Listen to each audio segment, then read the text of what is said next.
Hello everyone and welcome to another Throwback Thursday. Of course, we're here with our skeleton crew. Steven and I have been together since the beginning of isolation. If you're watching this many years from now, it's 2020 isolation due to Corona. I'm sure you've heard of it. And if you haven't, I'd love to have you leave a comment. Today, I've got my best vampire shirt on today. Yeah, me too. I'm I always look in like vampire I'm out of mode. True Blood here. You know what? I've always said that about you. Yeah? That you look. I'm just kidding. Had no idea. But we're revisiting Vampire: The Eternal Struggle. It was originally published in 1994, so it's 26 years old. Crazy part about this is that it's also designed by Richard Garfield, who did Magic: The Gathering, which came out in 1993, and has done other such hits such as Netrunner and Keyforge, among many, many others. And this is one of his oldest games, only published a year after Magic: The Gathering, which is crazy that games were coming out that fast already at that point. It was, what a time, wasn't it? Crazy time. And this is a game, for a little bit of context, I labeled it Cult Classic in the description, because it truly is. It's a game that I have heard about constantly. Mm-hmm. So for all of our gaming life. I've been going to Gen Con for like 10 plus years, and it's just the game that like comes up. Well, here's the real thing we need to get out of the way here. So there's a number of things you need to know. One, this game is best played with like 4 or 5 people. I think 5 is the official thing for it. So what we're going to be doing here is just really doing the 1v1. We're going to be exploring mechanics. A lot of the stuff isn't going to make as much sense if we're just playing one-on-one. So we're not really like looking here to have like a super competitive match. We're really just exploring what the mechanics are doing and how it's different from a lot of these other games that we've found. So just stick with us on that. The other thing you need to know is that Zach and I are very out of our depth when it comes to Vampire anything, particularly this game. And so there's hopefully some people in the chat that are going to help us out. I've looked at videos, quick start guides. I've printed out some really awesome resource here that I found on Board Game Geek. So we're going to do our best to get through it and just explore these mechanics, see what this game's about. And then lastly, I think Vampire in all of its forms is something that has been completely foreign to us forever. Vampire the game or the theme of We're talking vampires? about the card game, the role-playing game, the LARP, which I always heard about, the vampire stuff. I don't know how any of it works, honestly. There's Vampire: The Eternal Struggle, which is this game. There's the Masquerade. Vampire: The Masquerade, which was a role-playing game and a video game. Right. And I don't know if those are connected or not. I know that they're both I think they're themed. connected. Yeah, but this, and what's I didn't know is, I think the company's called Black Chantry. Mm-hmm. Maybe how you pronounce it. Yeah. They're actually working on a revised. We're playing with decks from the This fourth is 2019 edition. This is printed in 2019, which is pretty recent, and it's still. I didn't know there was a game. I thought it was just like Star Wars TCG.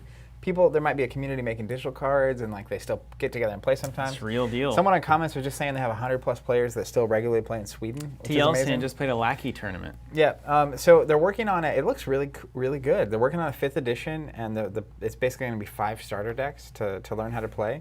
And I'm interested in checking it out. Like, I had no idea what's happening. So we'll see how the mechanics go here. But also, it's worth noting, you said it already, but it's literally everyone on the comments was like, hey, this is way better when you play with a whole bunch of people. You're in isolation. You're not going to be able to do that. And that's correct. But it scales up. A lot of older games did this, which is it can go, people were saying ideal is like 5 to 8 players. And I do think there's something interesting about, I picture even now, right? And we've been revisiting these old games and talking about them. We have a weekly podcast that goes up, usually on Fridays or Saturdays. And we'll be talking about these old designs. But I really started thinking about how many local communities I've been a part of, even in our store. There are like 8 to 16 people. Mm-hmm. And how much different the vibe around a game would be if, because back in the 90s, 5 to 8 people would have probably been your whole community for a lot of these games. Right.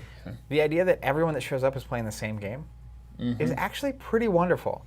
There's something about that. It's a little less intimate than like if we get paired off to play Destiny one-on-one and there's a whole bunch of different matchups happening. Mm-hmm. But there's just something communal. It's a social game. Yeah. It started out, so I have Jay Retley here saying Vampire the Masquerade was an RPG, and then the card game and the LARP basically spun off from that role-playing game. So that makes a lot of sense, but it was in the spirit, I think, of those properties. It's a social game. I mean, it's as much about the politics, I think, at the table as it is about like just trying to win based on the card effects that you have available to you. So I'm fascinated by it. I think it's going to be absolutely insane for us. Having watched the tutorials, it's the amount of innovation that's happening at this time for card games is unreasonable. I mean, everything is so different. and so wildly innovative that you really just can't imagine this era without thinking about how much was going on with card games. Well, I feel like so I'm ready. Maybe the better way of framing that is essentially the 90s was really an era of invention because it was coming from nothing, and there were no paradigms and nothing to innovate on or no mechanics to borrow and mix and mesh and all that kind of stuff. So that's what's been crazy about the 90s games. Yesterday we played the Star Wars LCG, which was 2012, and it's very clear it's got some very unique stuff going on, but it is definitely borrowing things from the 20 plus years of learning that card games had. For sure. Whereas this one was probably honestly designed before Magic even like actually came out. So like this was probably being worked on before it was actually just Magic was out. So it was borrowing from pretty much nothing. Yeah, and it's all vampire themed. The way that it functions is just like, let's put all the vampire theming into a card game, regardless of like what that actually looks like in the end. It's like it'll look like a vampire game. You'll be able to do anything a vampire wants to do and send your minions wherever and blood and all of that. So one of the things that I think is relevant to note, normally if we're playing like 4 or 5 players, so the person to my left is considered my prey. And so I'm trying to we have 30 life, and so I'm trying to knock you out. Nice. The person on my right is considered my predator, so they're trying to knock me out. And then at the end of the game, and when I knock you out, I get a victory point and a little bit more pool is what it's called, so resources. So I get that, and then now that you're knocked out, this person's now my prey. Last man so standing. it's always the person to your left. Fascinating. Right? And so by the end of the game, even if you get knocked out, if you have the most victory points, you win.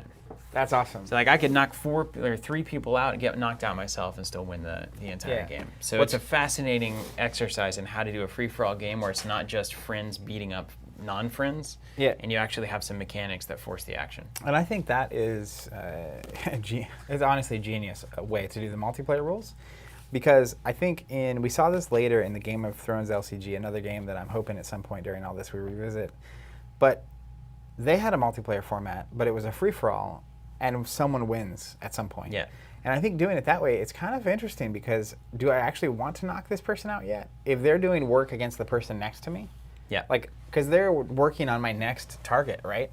So you have a 4-player game, and it's like balancing when to actually take someone off the table. Sure. Because they're kind of contributing to your end goal without you having to do it. 100%, yeah. And you can still attack the person that is eventually going to be your prey if you knock this person out. So it kind of is like, it does tend to seems like it would tend to keep things about equal until the last minute when it's like, okay, now is the time for the action to happen. Yeah.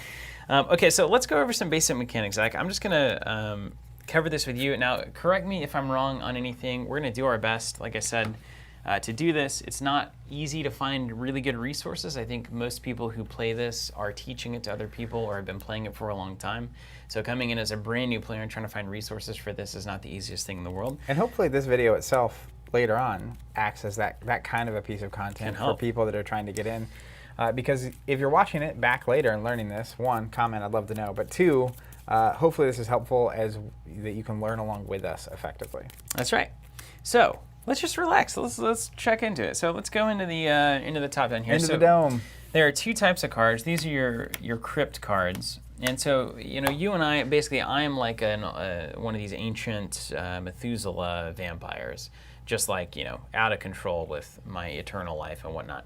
And so we're going to have minions, and that's what's represented by our crypt cards. And so these are like our major players that we're going to have do our bidding. And is this random, you said? Yeah, so we build like a crypt deck, and these are the starters that we have from the 2019, I think it's the 4th edition. Mm-hmm. So we would draw 4 of these, and then these are basically our vampires that are not active yet, and they're just kind of hanging out here waiting to be summoned from their sarcophagi, if you will. So these are your crypt cards, and these hold your basic minions. So these are like your main what's an example of one people. of these? What's the name? Any of these. Let's look at America Johnson. All right. She's got some this is something America. to say here, yeah. And so there's a bunch of icons you don't really need to know about right now. The cards are going to reference those icons, but there is a long list of them and what they mean, like endurance and vision and all sorts of stuff. All right. If they have a square, it means basically they're okay at it, like they know it. And then if it has a diamond, you see how there's like a square and then a diamond? Okay. Diamond means they're like an expert at it. All right, so we want the diamonds and squares are okay. I think the old school way of talking about this was inferior version of the skill and a superior version of the skill. Okay. So these are your basic minions, and we'll have to summon them with blood, which is a resource, to come into play. So this Lud Midgela Rak-Oxki.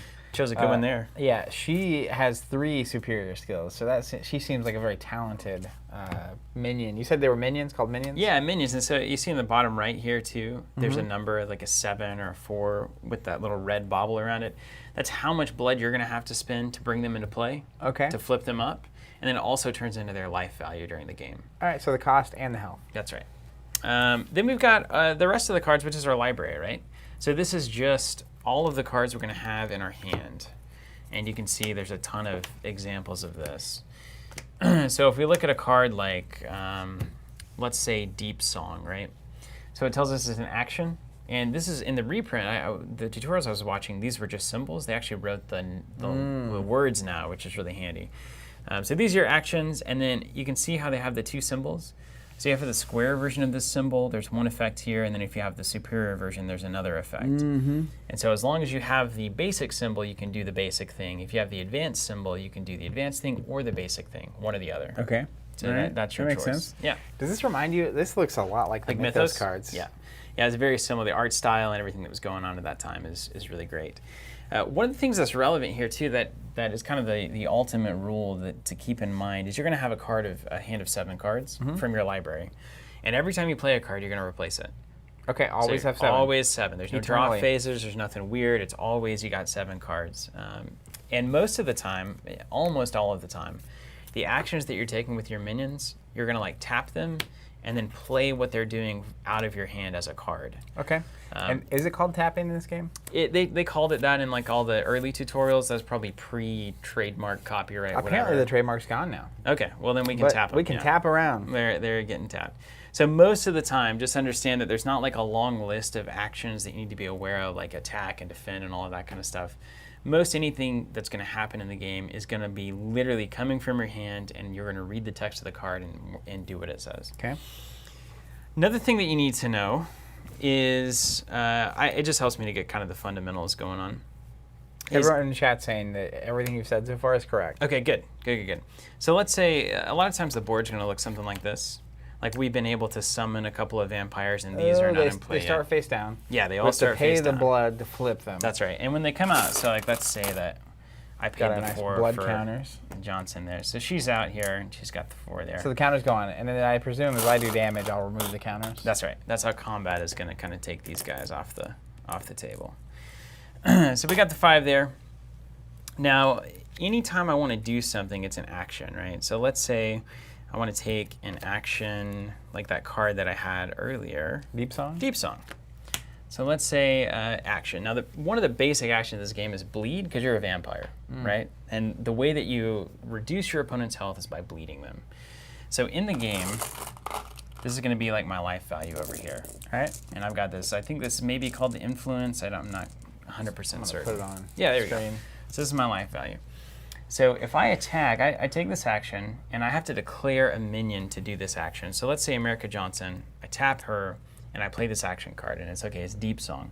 And then I read it, and it says, if I have my basic little animal print there, Claw. it's a direct action, which means that I direct it at one person, and only they can engage with whether they block it or not. Okay.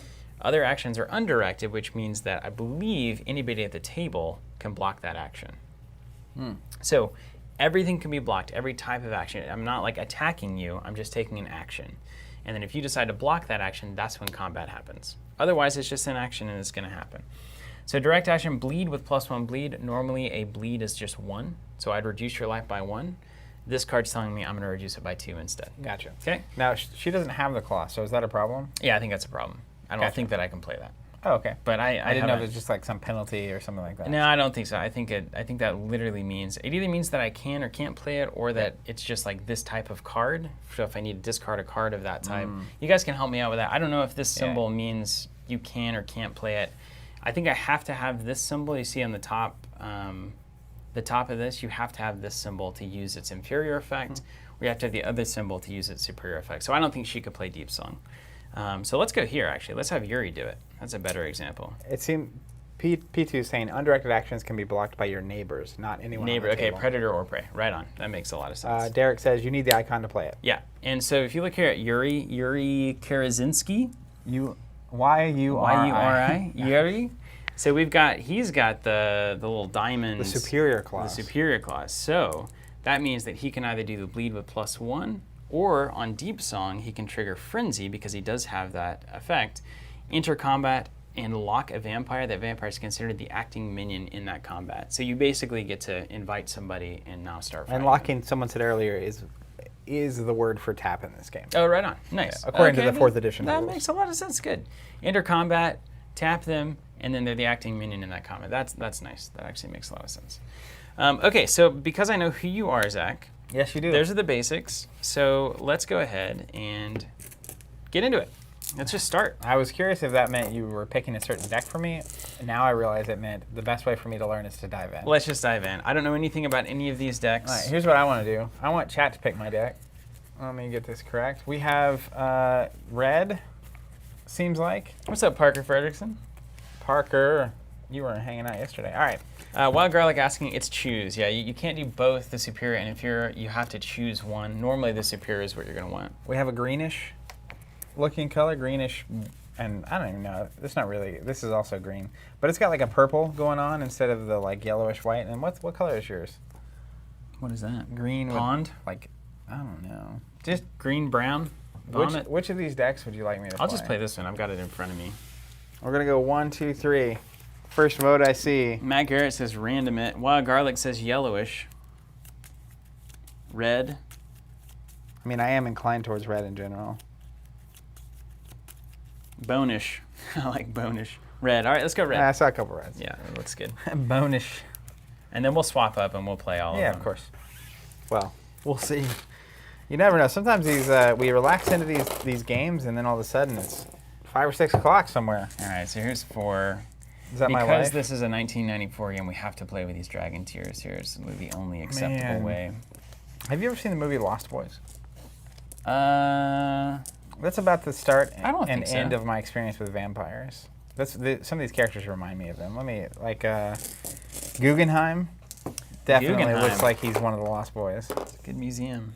All right, So this is interesting, just for note. I'm going to use blue. My blood's going to be blue. We don't want black blood. We've only got so many. Man, I feel like I'm at a Renaissance fair. You are. I loved the Muskogee Renaissance Fair. So this is interesting. Still do, I guess. I've got 2, 4, 6, 7, 8, 9, 10, 12 cards, and I'm going to get to draw 4 of these. Mm-hmm. And there's 2 of this, 2 of this, 3 of this, and then all ones here. Yeah, I have no idea. That's something I was really curious about. Some of these, like your crypt has multiple copies of the same vampire. What happens if you like flip your first 4 and they're all the same vampire? I assume. Or minion? What do you do there? Is there a mulligan or something? It seems like, I don't know.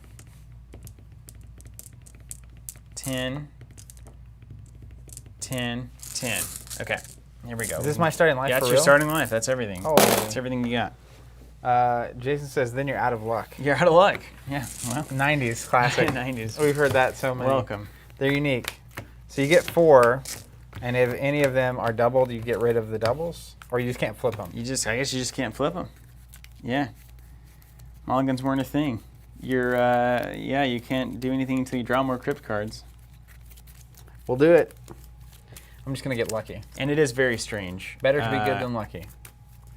Nicholas is right. It's a weird mechanic for drawing. It's so weird that I didn't even look at it.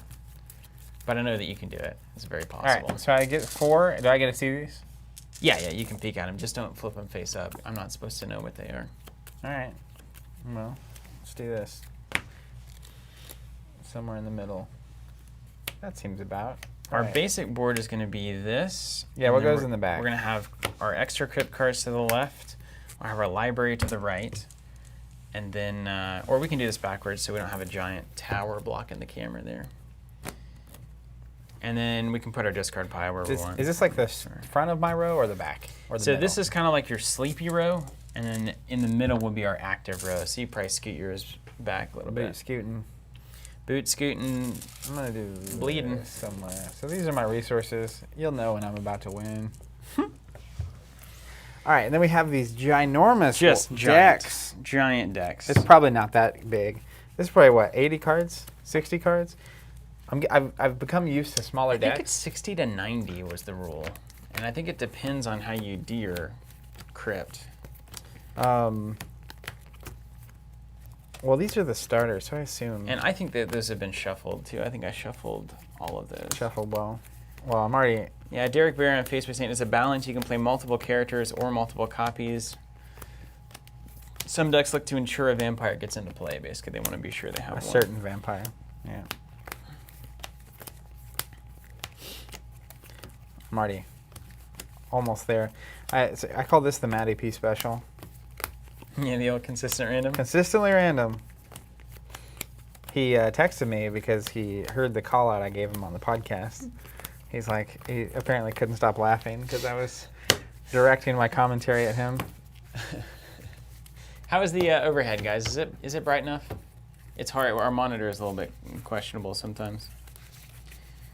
Okay, P2 says 60 to 90 cards in the library and no multiple card limits. You can run 90 of the same card. Oh, cool. Although if you do, prepare to lose. The old Netrunner. That was another moment. classic 90s play. What if they could collect as many as they wanted of any card?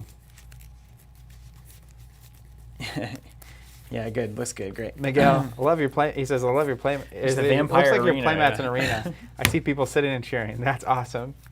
It is actually it's from Arena it's Rex, very yeah. good for that. Okay, I'm going to look at these guys. Okay. And honestly, my initial strategy, and perhaps yours would be this as well, Just to learn quickly. get the lowest cost vampire or minion out as soon as you can. Because that's how you start We doing can call them things. vampires, I think. I think we're different. We're Methuselahs. We're beyond vampires. These are our lesser. These are our minions? The ones we learn about are the lesser ones. Okay, so we have everything. So we draw our 7 cards. All right. And just, it's fine. There's going to be a lot of weird text, and it's Yep. going to be terrifying. 1, 2, You'll 3, be 4, disturbed 5, at how 6. much I don't need to read these How cards. much I don't care. Like, this is exactly how I would learn a game. And, Yeah. like, it's the opposite. This is what I'm learning. Even recently, like, people are explaining things, and it's like, why are they spending so much time explaining this to me? And it's like, because there's a lot of people out there that need the explanation or the rule book or the context or the details, all things I don't normally care about. Some of us like to stand on steady ground. Others, well, you know. Valentine saying, can you please help me how to set up Forgotten Age second scenario? He gets confused and maybe we actually played that scenario, so you can watch us do that exact process. If you go watch that was the first thing we did, so it would have been like 11 weeks ago. We streamed 5 Arkham streams in a row. We need an edge token too. Let's get an edge token somewhere. Does this look good? Yeah, D20. What's it Bring do? it, all 90s. So when you're the last person to have essentially launched a successful blood gathering mission. So when you've I don't know, sucked, probably a strange word, but When you've bled someone. yeah, when you bled someone, you get the edge, and then that's relevant When you're the last person around to at do some that? points. Yeah, and then if you do it, then you take it, and then the next person takes it. I think that's how that goes.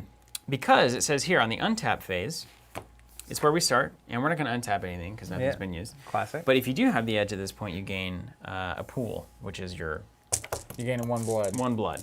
So this is our pool, and then blood whenever it's on the vampires, we'll just call it blood. Then we go to the master phase. So if you look at your hand, in the top left corner, there might be a card that says master on it. I don't have any of those, but this is where you can play 1 master card. Ooh. If it says trifle, you can play another one. So the game accepts The MasterCard. game accepts MasterCard, yes. Thank you, Zach. Oh, man. All right, let me jokes. look. Hits just keep on coming. So that's the master phase. So basically, we untap everything. You can play 1 master card, and we can put it wherever we want. Honestly, I'm going to put my deck like way over here because. All right, I'm not going to play a MasterCard yet. You don't get to. Not accepted. Let's say it's my turn. Oh, so it's I do all my stuff. You Turn do all your structures. stuff. Yeah, remember, this is something Back I take in for the day. granted now, which is like how many games that's how the turn structures are set up. Yeah. Not the back and forth yeah. super pass. Yeah, it's like you get to do all your stuff, then I get to do all my stuff. Then, so after we do it, we play a master card. If you want to play one, you play one on your turn, and then it goes to the minion phase of your turn, where any of these minions that you've activated that are no longer sleeping, they can start taking actions. You generally can do one action a turn, you tap to do it, and then various things happen. Then you have the influence phase, where you do what's called a transfer. And a transfer is taking resources from your pool and putting them on your minions to help wake them up. Can you do that any amount of time? 4 times. Four you times. get 4 running. transfers every influence phase. Now, So a 4-cost character would be someone that's decent. in the first phase of the game, I get 1 transfer, then you'll get 2 transfers, and then it'll come back to me, I'll get 4, and then we'll have 4 for the rest of the game. So there was an acceleration. Classic. If there were 4 people at the table, 1, 2, 3, 4, and now we're back to everybody has 4. How for the rest cool of is the game. that? So a little bit of a ramp into it. So you've got the influence phase, then you have the discard phase. You can discard 1 card and redraw. And then you go back up to the next person, goes their untapped phase, and onward and upward. All right. So really at the first phase of this, you can play a MasterCard, I don't have one, and then I can do a transfer of 1, and I'm going to transfer 1 there. Then I'm going to go to the discard phase. If I really knew what I was doing, I'm sure I would know things I want to discard. I got to do a double here. So I'm going to discard this Eyes of Argus. I'm going to draw a new card. And then it's going to pass to you. You'll go to your untap. There's nothing to untap. We go to the master phase. You can play 1 master card. No master cards? I'm not going to play any MasterCards. Okay. No payments here. Now, if you have a master card that plays at certain times, like whenever somebody ends their turn or when they're doing something, you can play it, and then you don't get to play a master card during your next opportunity. So it would basically take your slot for that master play. Then we go to the minion phase. You don't have any minions out, so that doesn't matter. Then we go to the influence phase. You can transfer 2 blood to a minion. And the moment that it has the correct number, it flips up and it comes into the active play. Let me verify. All right, 2 blood. Go in here. All right, And I started with 20 of these. 30. And if it's empty, You're gone. Lost. So you spend resources to play things or to summon minions. But in doing so, you're basically draining your own life. You're draining your own life. That's So right. be careful. Be careful. Yeah. But you got to have minions Can because I- you got to block. Can I just give you a preview of what's to come? Sure. I haven't read the rules, Yeah, obviously. please tell me. There's a card I have in my hand. It's called Perfect Paragon. One, it's got this awesome art with a guy with a mohawk on it. I don't know, It I sure just love does. it. Yeah, yeah. But this just tells me how much is about to happen. Basically, if you have the icon, only usable during the polling step of a political action. This vampire gets +3 votes. I didn't even know there's a political aspect to Oh, this. dude, the political thing is great. So there's political cards, and basically you drop the card, and then you basically decide how it's going to work if it's unblocked. So like a lot of political cards will say like, do 3 damage to this player and 5 damage to that player. And so you choose those 2 players, and then it goes to a vote. And then if you play the political card, you always have 1 vote. And then any vampire that has certain titles will have additional votes because they're super like, So it's a vote at the table. Yeah, vote at the table. Oh And my- it goes around, everybody votes whether they want it to succeed or fail. Get out of town. Yeah. And then I get 3 free votes. I'm It's breaking the election. It's a political vote, man. That's It's a political game. This is fascinating. All right. All right, so you did Let's your 2. continue in. And then we go to the discard phase. You can discard 1 card if you'd like and draw a new one. So I have a card called Pala Grande. It's a master card. It's amazing vampire art, honestly. But it's like they're at a masquerade. It says put this card into play with 3 counters on it. Toreador Anti-Tribu gets +1 bleed. Is that a character? Let me see it. I don't know what it's referencing. Okay, unique. It's a master card, okay. Put this card in play with 3 counters. Toreador and Tribu. That's probably like a certain clan, like a type of vampire gets +1 bleed. And then during your discard phase, you can do it. Do any of your things have any of those traits? Toreador's probably a clan. I don't know anything about vampires. Someone in chat saying keep that card. Okay, it's a clan of vampire. Yes, okay. Toreador is a clan. Let's say keep it. Okay, and it's vampires from the clan Toreador. Okay. And it Joe gives them says the benefits for everything their is turns. that type? Yeah, I don't see. Oh. Right, everything in your deck, probably. So if you look at the icon up here on the top left is the rose. Yeah. So that is the Okay. name of my clan. that makes total sense. Yeah. All right, nice. great. Thanks, chat, on that. Okay, so coming over to my turn, untap phase, no untap needed. Master phase, I don't have any master cards, so we're done there. Minion phase, I don't have any minions. Then we go to the influence phase, now we have 4 transfers to use. So I'm gonna spend 2 here. Here comes the vamps. And let's go 2 here. And that's gonna wake up Ilias Selfrumos, or Elias maybe. Ilias. Ilias. And those counters, they go back in your pool? No, they do not. They go to him. Okay. Okay. Stay on, yeah. So these are now my life counters for this little. We're about to get in this, aren't we? We got the little inferior eyeball, and I know that everybody knows the names of these, and then the inferior thing there as well. And then we go to the discard phase, where I can discard cards. Sure, why not? Let's discard something. So then, if I get rid of this person, do you fill the slot with someone else? I think I have to spin to do it. So I've got this little thing, and it says, ooh, look, here's all the disciplines. Look at this. You guys see this? These are all the names of all the disciplines that you can have. It's a remarkable number of disciplines. So let's look at what those disciplines are, actually, so I know my stuff here. That is Auspex, is the eyeball, and then the vicissitude. Just as you don't refill the slot, you have to spend transfers to draw a new crypt card. Yeah, so here, and I can tell you how that works here. It's right here. So we can spend 2 transfers to move 1 pool back from your uncontrolled minions. So I could basically spend my 2 to move one of these back. So that would be 2 of my 4 that turn. Or I can spend 4 to spend 1 pool to draw a new crypt card. So I spend my entire influence turn, and I lose 1 to get a new crypt card. And we get an influence turn every turn. We get a what? When does that happen? Influence phase. There's an influence phase where we get 2 transfers. We get 4 transfers. And if you spend 2 of those transfers, you can get a new crypt card. If you spend 4 of them and lose 1 from your pool, you get a new crypt card. Ooh, yikes. It's a lot. It's all of them. Okay, so I now have a thing out, but if you'll notice, the influence phase is after the minion phase, so I can't immediately use this card. Then I can discard a card, and then it goes back to you on the untap phase. Nameless saying, man, yesterday I talked about how complex the interactions in Star Wars LCG were, but this game is on a totally different level. Yeah, I mean, it's 90s. The complexity of the 90s games, we've been talking a lot about this on the cast every week, is in their execution, not in the strategy or decision making. And the complexity in the late 2000s, 2010s, a lot of times it's more around understanding the strategy and like what you're trying to achieve, and not so much the mechanics, which is part of the innovation as you see it. The game gets simpler, so it allows you to put more of the brain energy towards that piece. But sometimes games go a little too far. Sometimes. It's too heavy. All right, over to you, Zach. You have the master phase. Any master card you want to play?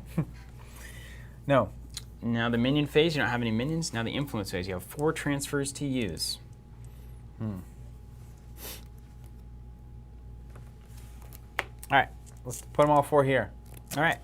You still sleeping? Then I can awaken. Yeah, wake on. Let's awake the minion. Guggenheim, he's superior 3 times, 3 ways to on Sunday. all 3 of those, nice. He's also a Sabat. Very nice. And as we learned with the Rose, he is also a Toreador. Nice, good to know. Put your 6 Or a Toreador. life on there. Yep. Don't And hurt me. Then we go to the discard phase where you can discard 1 card When do I get to play cards? to draw a new one. Whenever you take actions with your minions, so that's now that we both have 1 out, our minions phase will actually be meaningful And because that's we have minions before to I use. wake him up. That's before you wake him up. See- It's almost like a summoning Yeah, sickness. you can't do Yeah. anything with him. All right, I'll just keep my hand. I don't know better. Yeah, we don't know better. Okay, now we go to the next phase where I get to untap anything Does that was it tapped. makes sense to do this, right? You can do that. That's fine. And then when we use them, we can like. I don't have an issue with it. Whatever you want to do. Then we go to the master phase. I could play a master card. I don't have any master cards. I don't need to do that. Then we go to the minion phase. So here's what we can do. We can take actions with our minions, and they have no stealth by default. Any mandatory action must happen first. So one of the things that has to happen, like if your vampire goes to 0 health, then they have to hunt as the first thing you do on your minion's phase the next turn, and if they succeed, they get 1 life back. They're going to get some blood. Now, you can block that hunt, and then they're just sitting there, and they can do it again. If you get me to -1 life, I go to the discard pile. So that's an important mechanic to know. Cardless actions are bleed. So we can bleed for 1 by default. I can just swing in here and try to bleed you, and that's going to do 1 damage to you.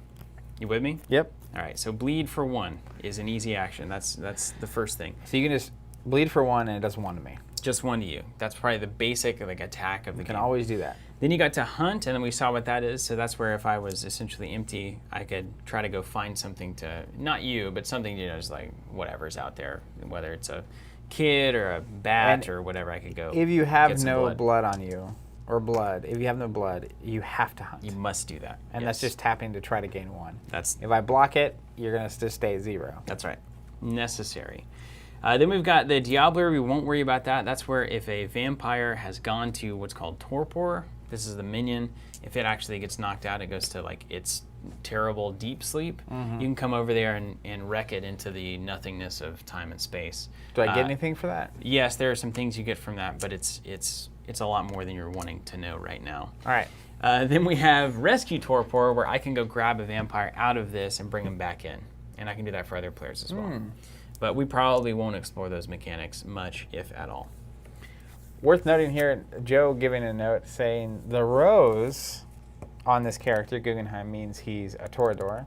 The blood splat around the rose means he's a Toreador anti-tribute. So there's a blood splat back there. That is 90s 101. How would I ever know? They didn't print it as a subtype down here, but they just gave you 2 icons, which is amazing. All right, so let me show you an example of what I'm working with here. So I've got 4 cards here that say combat on the top left. So I can only play those cards once we've entered combat. And combat starts if you block an action that I want to do or if I block an action that you want to do.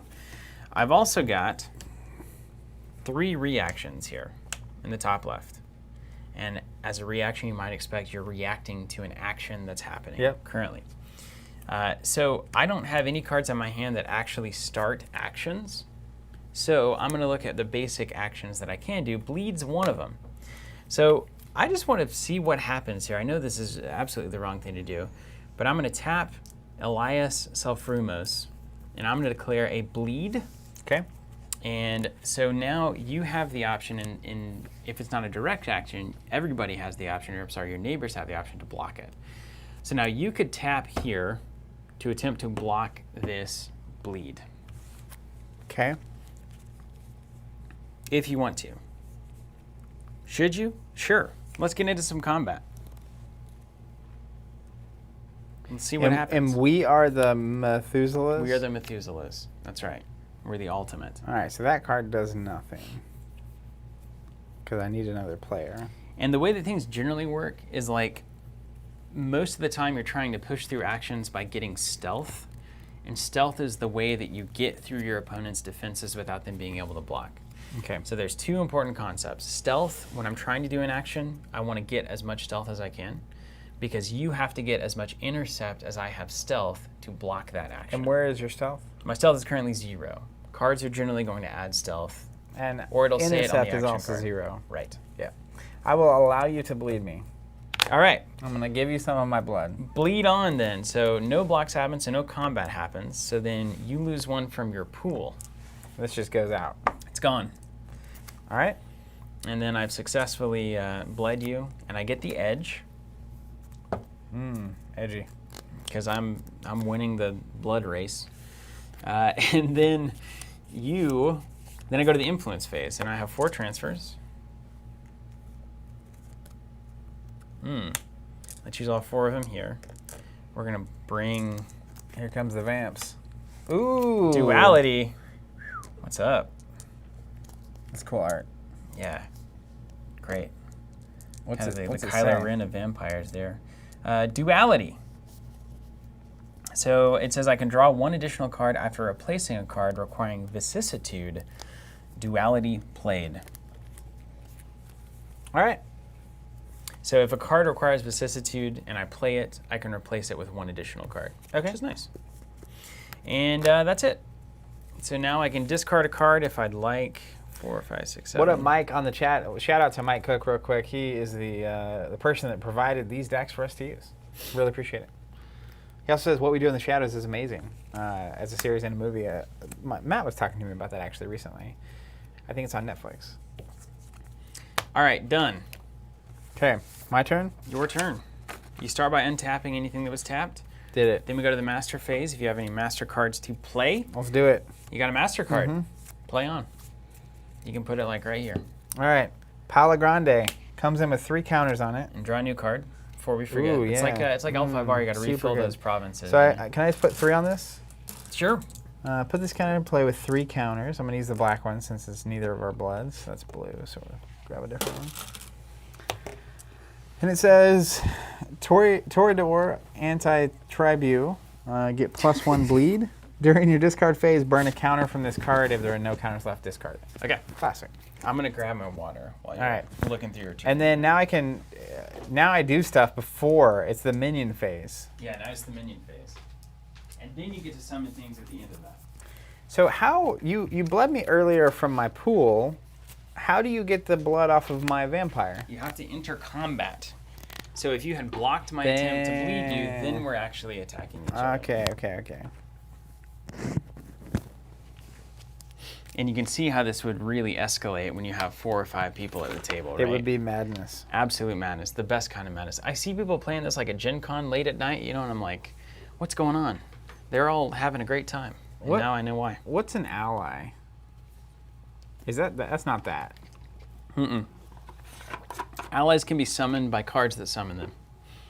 It usually says employee. I think employee is one, and there's like allies you can employ, and then there's the something else, another mechanic where you can get attached to you like an ally type card. All right, let's. So I'd have to tap him to take an action with him. That's right. No actions are done by non-minions. I don't know if that's true, but I'm almost certain that's true. So the minions are always the ones doing the things out of your hand. So any card that says action in your hand has to exhaust a vampire to do it. Well, let's try You need it. to do it. I have an action card called the Embrace. So Just a nice hug? Exhaust to do it. Yeah, Right. that's what's happening. Just hugging. Exhaust. It says +1 stealth action. Requires a non-sterile vampire. I think I'm non-sterile. The symbol doesn't match, basically. Is that what that means? Non-sterile? It just says non-sterile. Oh. I don't think you sterile. I mean, I think it would say sterile. yeah. Put this card into play. It becomes a 1 capacity non-unique vampire of the same clan and sect as the acting vampire and must hunt this turn. Actually, I'm not playing this yet. I know exactly what should happen. +1 stealth action. So that means you now have 1 stealth to my 0 intercept. Non-sterile vampire. Put it in play. It becomes a 1 capacity non-unique vampire of the same clan as the acting vampire and must hunt this turn. Okay. So then he's in, but now he has to hunt. Interesting. Hold on, let me look at this. You chose like one of the more advanced things for me to have to figure out. 1 capacity non-unique vampire of the same clan and must hunt this turn. Okay, so does it come in? I'm gonna guess it comes in with 1. It costs 2 to use that action, so it's gonna cost you 2 blood to play. I think the thing is, it comes in, it says I must hunt this turn, because hunting's where you get the 1 blood. So it's 1 capacity, but doesn't it come in with 0 because it's hunting? Maybe that's right. I think it comes in with nothing, and it has it's got to try to put get 1 on it, and then you get it for the rest of the game. I Yeah. think that makes sense, yeah. So you spend 2 to play. Now, actually, technically, here's a cool thing. Take those 2 blood back. This is something I appreciated. So before you pay for this, the action actually has to resolve successfully. Got you. And I So have if stealth 1, so for you to react, you have to have at least intercept 1. If I had anything that would cancel it or mess with it, let me see how this works. Oh, the red blood comes off your vampire as well, not the pool. Oh, nice. Yeah, very good. Okay. You got to pay for it with this thing? Yeah. Ah, right on. Yeah. And then the pool is a little diamond icon. Yeah. You'll see that too. Okay. Let me see what I have now. And I've got that, and I've got that. Ooh. With 1 optional maneuver during the resulting combat, whenever. Okay, I got you. Matthias is saying you should block the hunt, not the playing of the card. Right. That would make sense. Because I don't have stealth on the hunting action. That would make sense. So you declaring this action is when I get to block, and then assuming it goes through, now you can take that second I have to action take the hunt with action. the embrace. Yeah.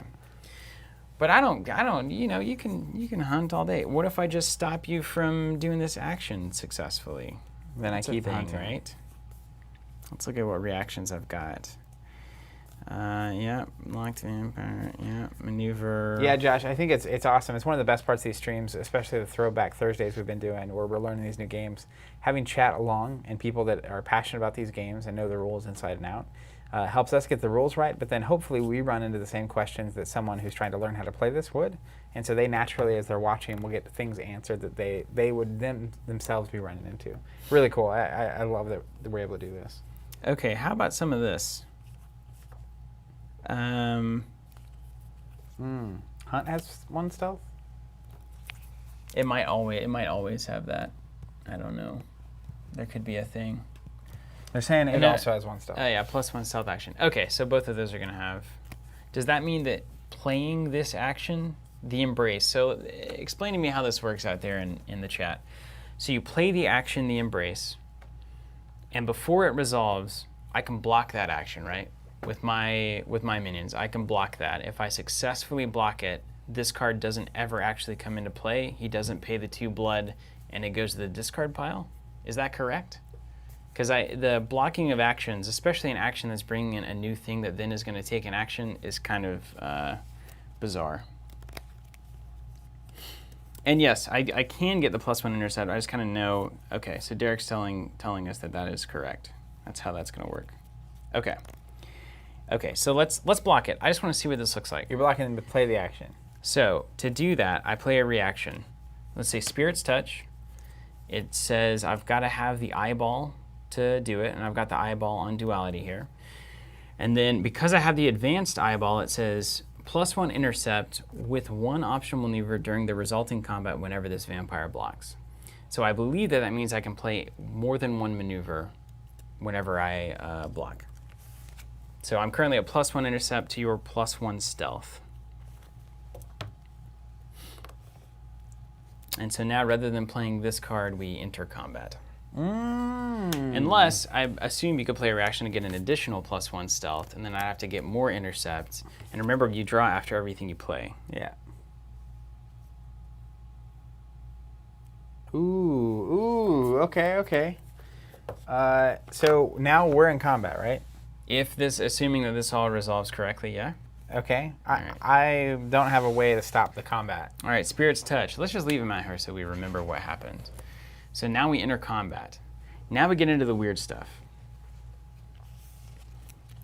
Okay, cool. You can maneuver once in the determined range step. Okay, as above with 1 optional maneuver during the resulting combat whenever this vampire blocks. Okay, so you can only get maneuvers by cards. You can't naturally get maneuvers. That's amazing. Okay, combat. A minion enters combat when they're blocked or through cards such as Bum's Rush. Each minion involved in the combat has the opportunity to use combat cards, which are typically red. By default, the acting minion leads in each of the steps below, so you will have the initiative and you will begin the action. So first, we play any before range cards. So do you have any combat cards that say before range is determined? Nope. Okay, I do. Let's see if I can play it. Yes. 1 each round this combat during normal strike resolution. Okay, check this out. You said tap the blocking vampire? Yes, thank you. So I'm going to play Carrion Crows. I have to have the paw. I've got the paw. Okay. Only usable before range is determined. So here's what's insane. So we determine the range by maneuvering to long range or close combat. We start in close combat, and then a maneuver might make long range or bring you back into combat. And then we actually resolve the strikes. So like there's situations where like you could have a baseball bat and then I get to long range and shoot you with my gun. It's pretty cool. So Carrion Crows says the opposing minion takes 1 R environmental damage each round this combat during normal strike resolution. So you'll take 1 ranged damage during strike resolution. Okay. Because the crows are coming at you. All right. I control the crows.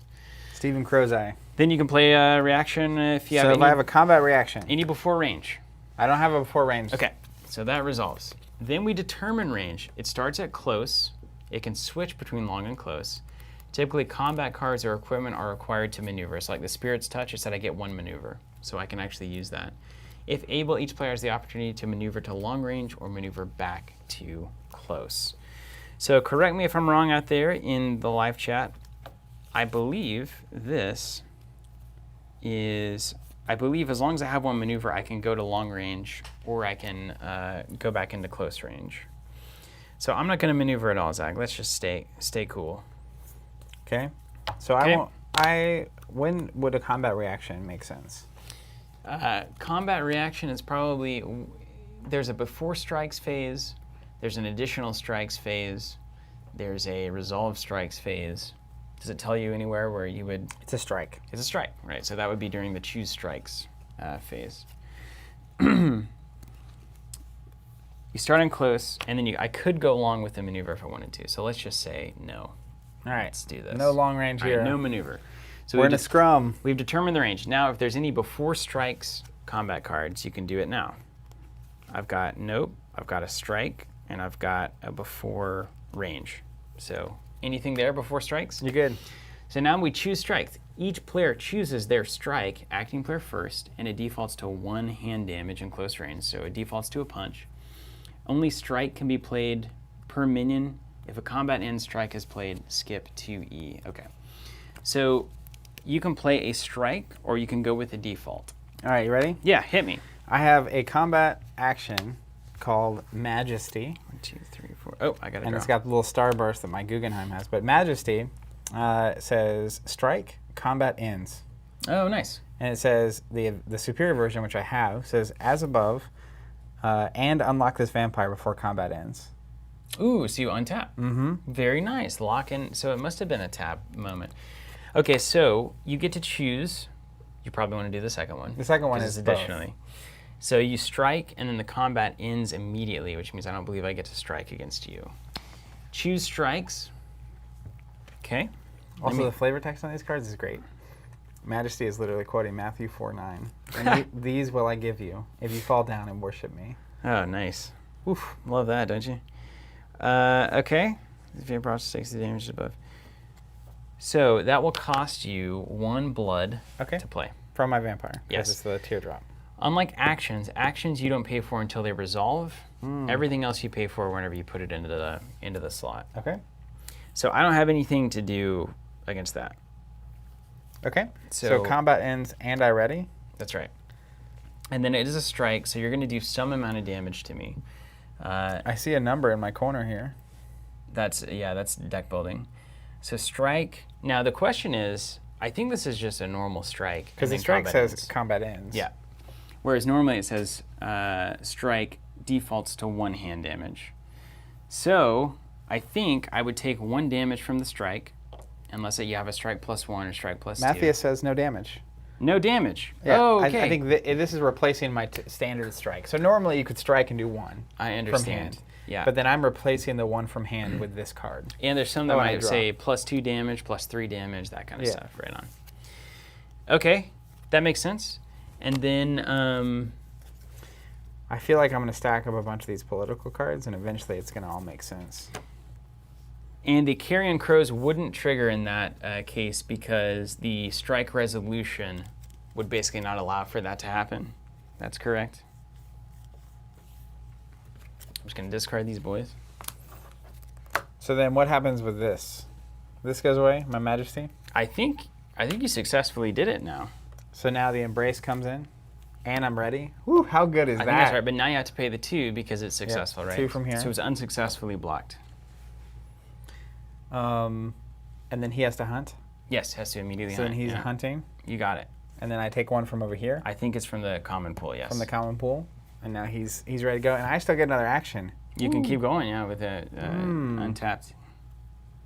Had only I but known. Oh, wait, not successful. It is not successful because it was blocked at all. If it's blocked at all, it's unsuccessful. So then what happens with this? Discarded? I think the card just gets discarded. And he doesn't spend it? Yeah. Yeah. All right, let's see if that's right. Let us know. Embrace goes to discard because it was blocked. Okay, that's simple. Man. It's easy. Man. Now you got a free reign. I'm tapped down. You can do anything you want. Oh, yeah. And I'm going to.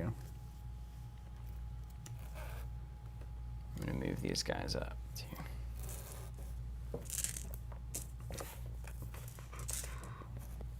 Pretty easy to keep track of your life when it's in a big pile, right? That is true. I'm gonna move these down It's in a game of math. so they're visible. Okay, so anytime you block an action, no matter what the combat looked like at the end of it, it just doesn't fire. And you don't pay for it. Cool. And how do I take the edge and what's it good for? You can take the edge by bleeding me. Yeah, I'll do that. But let's... You're definitely doing that.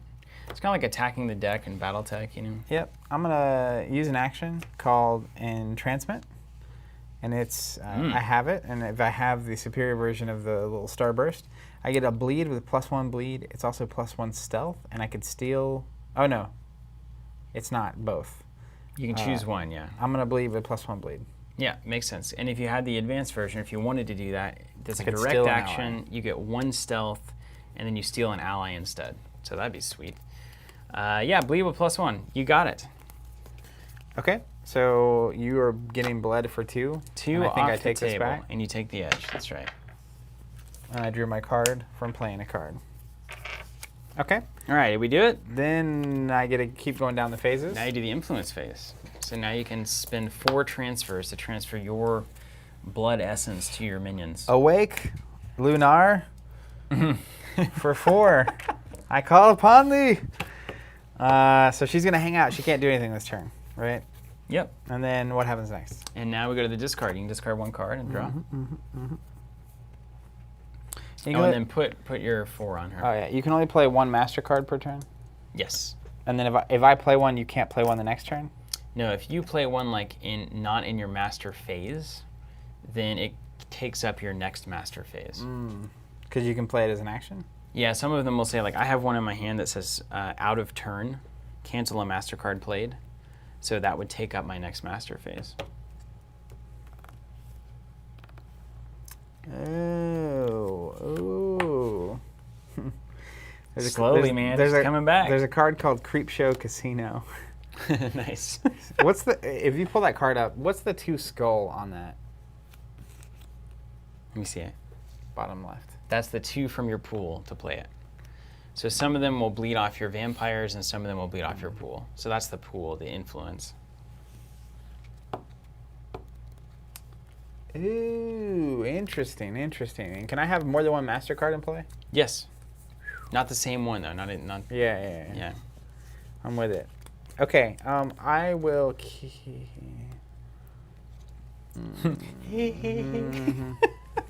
So is there I assume there will be cards that make the political thing happen? Yeah, so one of the things when I was researching this game, a lot of it is find ways to get cards out of your hand to get the cards that you need. Like the idea is you should be cycling through tons of cards to see the things that you need. Sometimes you'll do things that are more or less meaningless to try to get new cards into your hand. But yeah, we'll draw into those and we'll have a good time. Well, let's do that.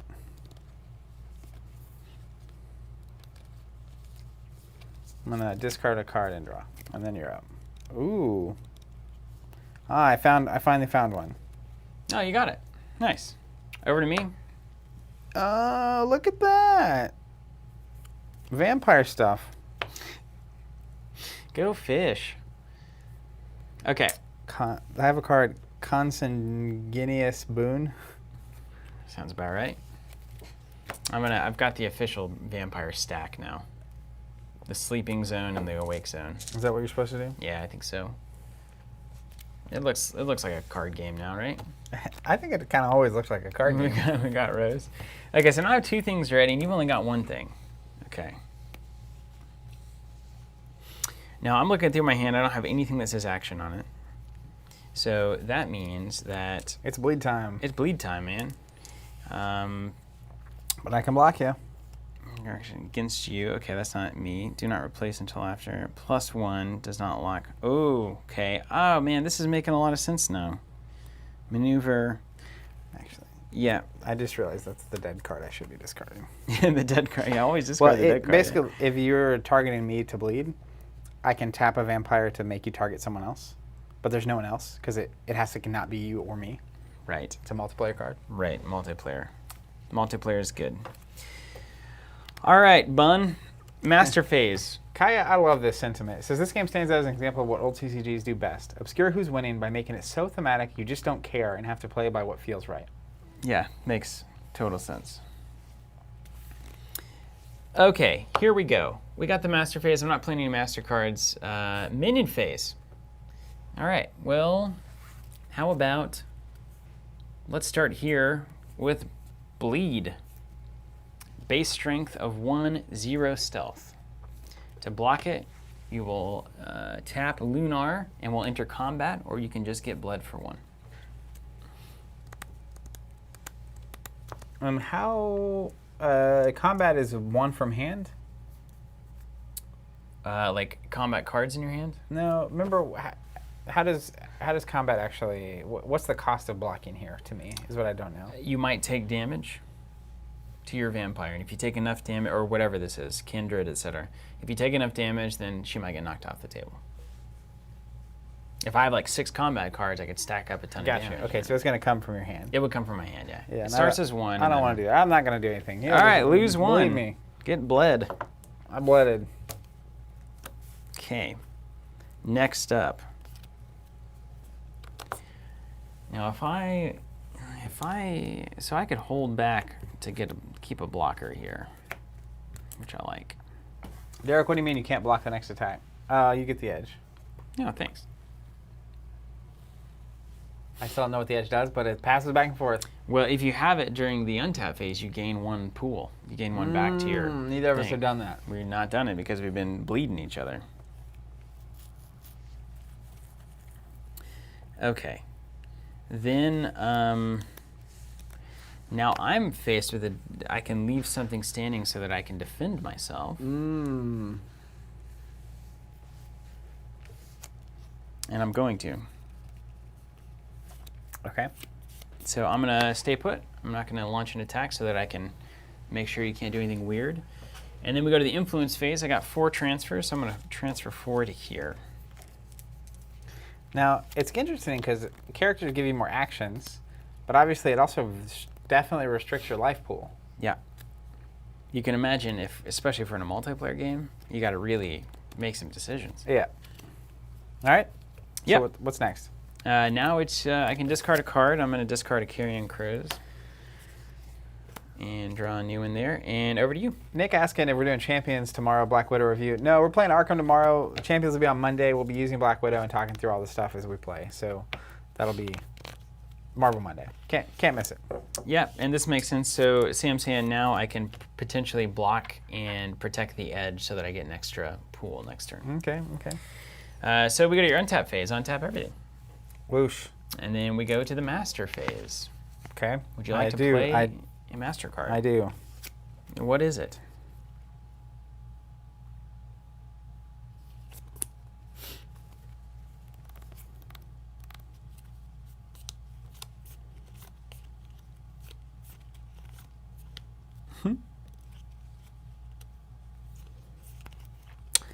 I'm going to play Paula Grande. That's that one with 3 tokens. I'm going to cancel it. Oh, just no. because I want to get this out of my hand. Out of turn, cancel a MasterCard played, and you don't have to pay for it. All right. And then I won't get to play anything during my next master phase. Now, can I do another master? No. I don't believe so. You can do 1 MasterCard by default. Okay. I think if it gets canceled, it still counts. Okay. Well. Let's see. People will correct us if we're wrong. And then my action phase, eh? Your action phase, yeah.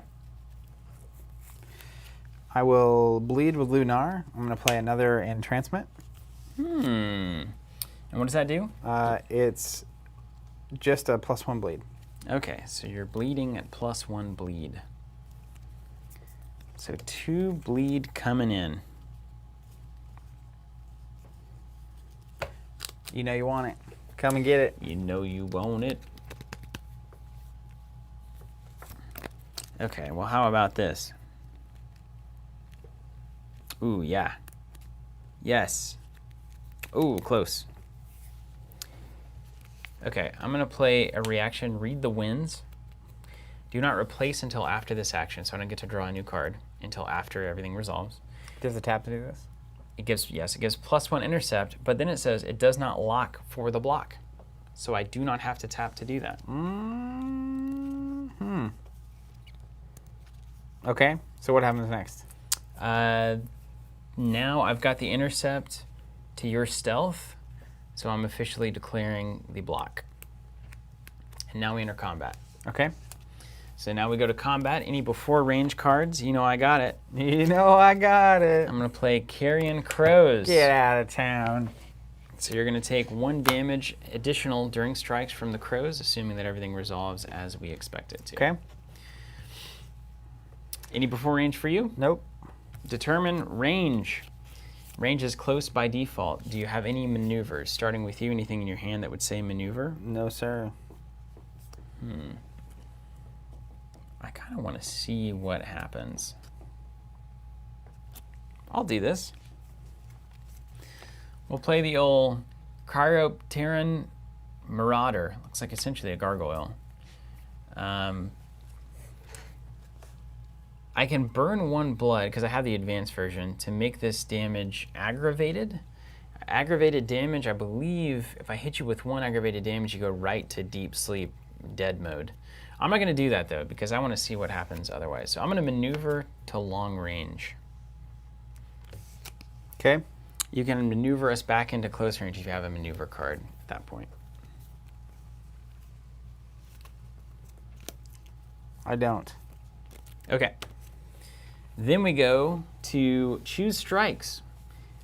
Because default is 1 hand damage at close range only, we're at long range currently. So this is where any long range strikes you could play out of your hand to do damage to me from long range. Now, if I have a strike that is just a strike, can I play it? I think so. What does it say? Just a strike. Strike? What kind of strike? Combat reaction called Majesty. You've seen it, you know it, you love it. Strike combat ends. I wonder, each player chooses their strike. Default is 1 hand damage. Joe says you can play the strike. Okay, anything, even if it doesn't land. Well, can Majesty land at long range or short range, basically? Is that is there any default to strikes at all, or is any strike can be both long range or short range? Okay, you can play it, Corwin says. Someone says your vampire has to pay 1 for the reaction? Probably this thing. Yes, definitely does. Thank Yep, you. Derek says it works. All right. Okay, Combat ends. combat ends. I unlock. But you cancel my entrancement. Canceled. Read the Winds is gone. Carrion Crows And you got to draw a whole bunch doesn't of cards. happen, I believe. And make sure you have 7. Yeah, 1, 2, 3, 4, 5, 6. And now I draw at the end of the action. Okay. So then there are some strikes probably that say long range only or close range only would be my guess. Now, can I use her to bleed Yes. standard, even though I failed on my entrancement? Yes. The only thing you can't do is play a second entrancement with her. Guy. Yeah, you can just do the straight up bleed. Do you pay for that Majesty? No. Where does that come from? Here? Her, yep. The little blood symbol would be her.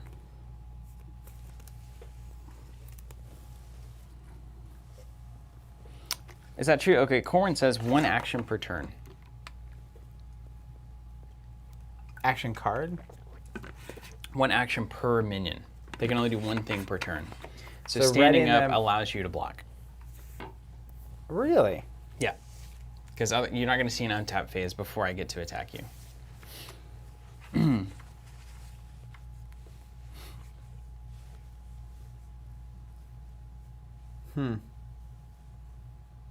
Combat ends, works at any range unless it says otherwise. Okay, that makes sense.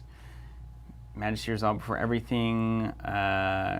1 bleed attempt per vampire per turn. So she can do some other action that isn't a bleed. Okay. Like a hunt. She could get 1 health back. She could hunt or... A bleed card is a bleed action. Okay, fair enough. That makes sense. And you can do any number of actions.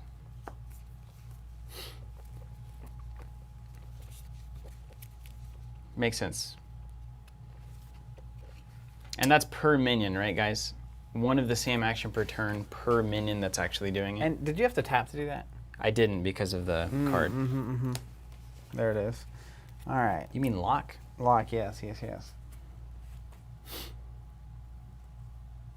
right. Duality is not locked because of the read the winds.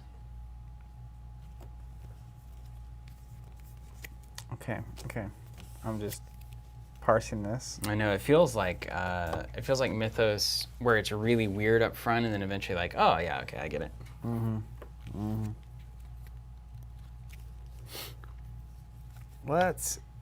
I can just bleed for 1, right? Yeah. With always. Guggenheim? Yeah. I'm gonna bleed for 1. Bleeding for 1. Well, what am I gonna do about that? You're gonna take the edge from me if I don't block it. Let's block it. Let's see what happens. I feel like that's right. Okay, then we got modifiers, we got reactions. Okay, buzz to intercept. Okay, let's block it. Maxiel says bleeding and fighting is cool and all, but when is a vote gonna happen? Yeah, right. All right, duality's blocking. Now we go to combat. Okay, each minion has the opportunity to use combat cards. Starting with you, any before range cards. When is block resolution? Now? Because I have a card only usable if this minion is blocked before block resolution. Yeah, right now. It's called change of target. Unlock the acting minion and the action ends unsuccessfully. Okay. Your face. Ah. Okay. What's up, Rustmouth on Twitch? So then now I get to continue, I think. This is crazy, actually. Yeah, when you start just seeing can't it. bleed again. All right, but I can use Guggenheim to play Enchant Kindred. It's an action, and I can bleed with +1 bleed. It's a bleed. You've already bled. You done bled already. And she already bled because of the other card. All right, I'll come back to that. Both of them bled. Go Go ahead, I'll I'll get get that, yeah. There's a knock at the door. So the only way to get that thing back is to bleed you, though, right? That's right. Bummer. Done it. I've successfully done it. 1 health is too many to allow.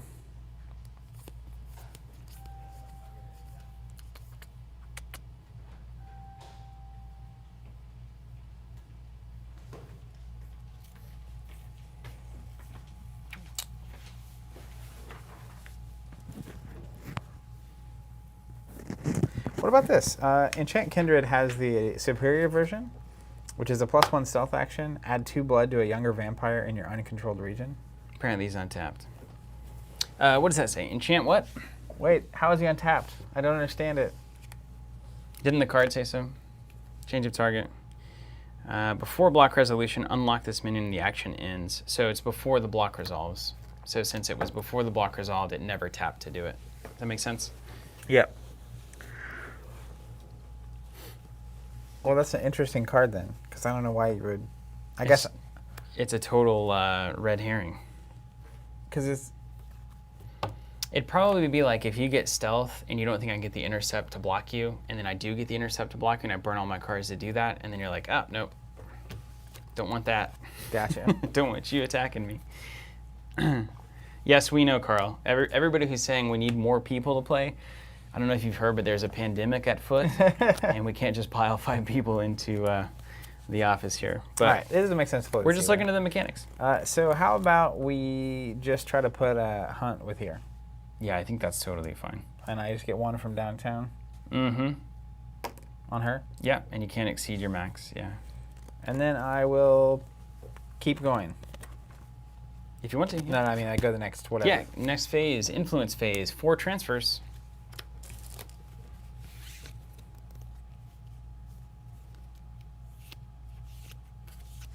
Let's put 4 here, Hmm. and he's staying sleeping. Then we get to the discard phase. Discard 1 if you'd like. Should have 7. We are good.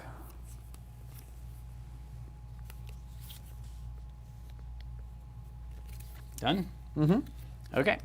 Then we go up to me. I'm going to untap everything.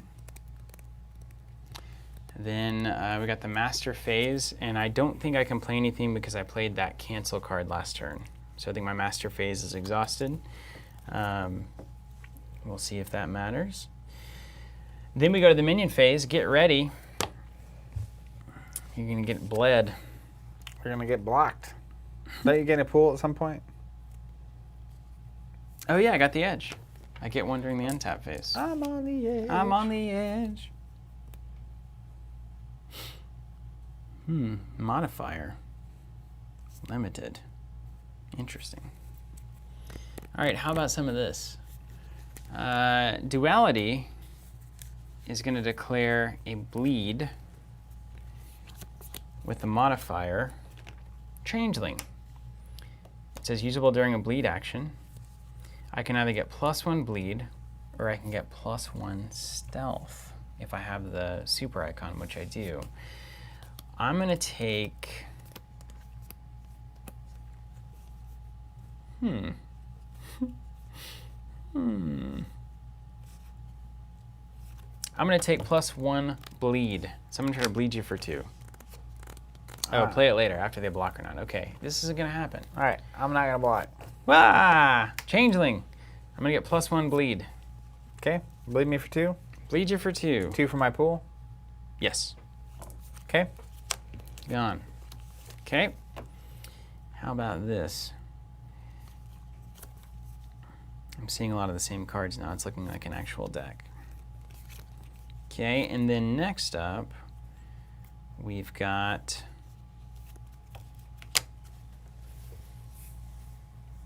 We're going to hold on to Elias there. Okay. Then we're going to transfer. I'm going to transfer 4 here. Oh, no. Staying asleep. Really? Mm-hmm. Can I remove tokens from that? And wake the dragon. No. It's not battle tag. Hey, I'm just saying. Same designer, same era. All right. 2, 3, 4, 5, 6, 7. Okay, and then I can discard 1. Let's discard 1 here and draw 1. And then if you guys out there, what is the aggravated? I see a lot of things that say aggravated attack. Does that mean that if Zach takes 1 aggravated damage, does that mean that he goes to the crypt, the final resting place, the crematorium, whatever that place is called?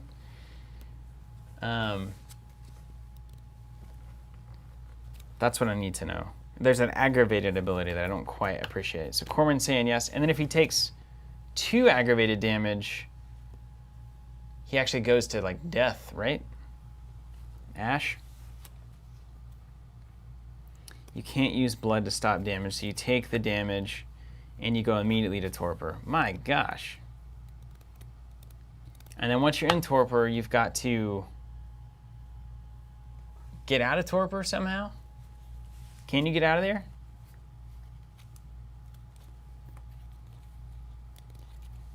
Okay, right? So the first point, because that's kind of how it works, right? It's you take damage and then you burn blood off of that vampire to prevent that damage. But if you ever take 1 damage, then you go to torpor.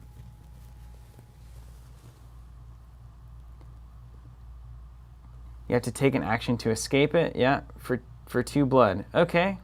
All right. You can rescue yourself. Okay. Okay. Yeah. Okay. All right. So that makes sense. I see it here. You can do the weird torpor thing. Yeah, there it is. We can get all sorts of weird there. Rescue torpor. Okay, that's right.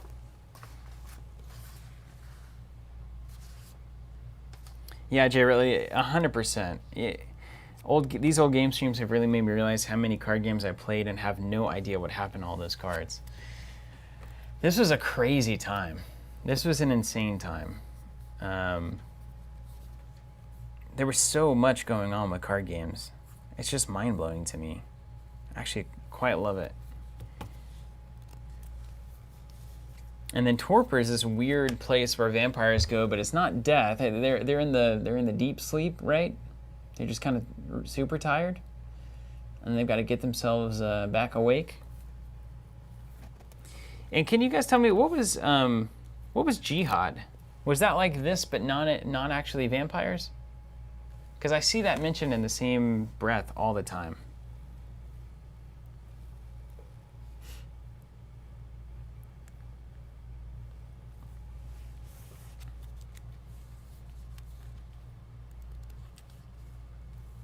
Right on. Okay, so Jihad was the original, the exact same game.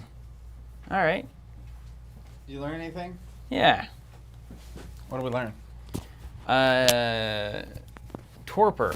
So if you take, basically if you think about damage, and this can get really confusing if you're not thinking clearly. Like if you're going to take 2 damage from a strike, you burn 2 blood to prevent that 2 damage. If you block. If you block. From an aggravated attack, you cannot burn blood to prevent the damage. It has to come from your pool. So, no. So anytime you take 1 damage, you go to the torpor state, and then you've got to rescue yourself or send a minion to go rescue you because you're like all, sad vampire. If you take 2 damage, you immediately get burned. You're done. You're done. Off the table. So don't take 2 damage as a vampire. Don't take 2 damage. Don't take 2 aggravated damage. Aggravated is the big problem. Aggravated means you can't block it. That means I'm doing all sorts of weird stuff with steaks and garlic and stuff. Or what have you.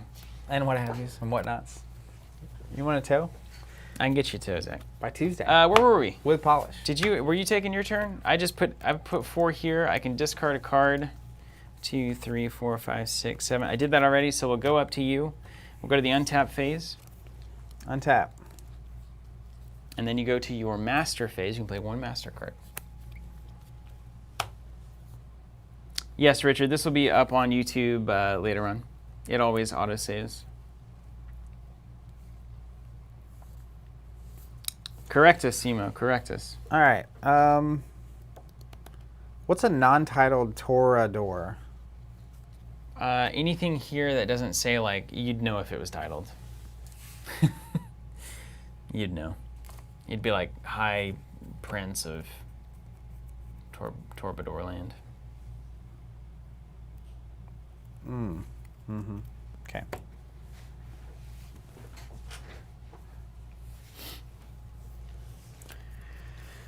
All right, I'm going to play Foundation Exhibit.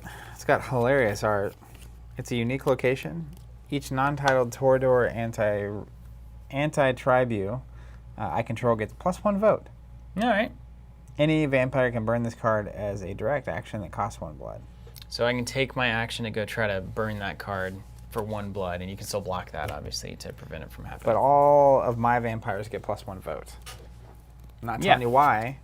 Okay. I'm just telling you they get +1 vote. Well, votes are way more interesting, I'm sure, with more than 2 people. Yeah, but nonetheless, we will make do. Okay, so let's see. Corwin's got me here. Sam's hand. Vampires are very resilient. They get messed up, and they can spend blood to heal that damage. Aggravated damage is something that cannot heal, so it sleeps. Hey, thanks, Name of Space Trash. We appreciate it. Torpor's like being knocked out. Okay, all right. And now you go to your minion phase, where your minions can do anything they want. Unless you stop it. They can do a standard bleed. They can do a bleed that later gets modified. They can do an action that actually adds to their bleed. Let's go with Lunar again. Try to do this Enchant Kindred. I like this art. Classic, like, vampire ballroom vibe. So she's going to try to play this card. It's a bleed with +1 bleed. Direct action bleed with +1 bleed. I don't want to get bled. I want that token. How about some of this?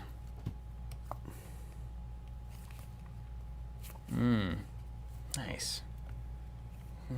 These decks are built to work. Okay. Okay, hold on. Yeah, these decks do things.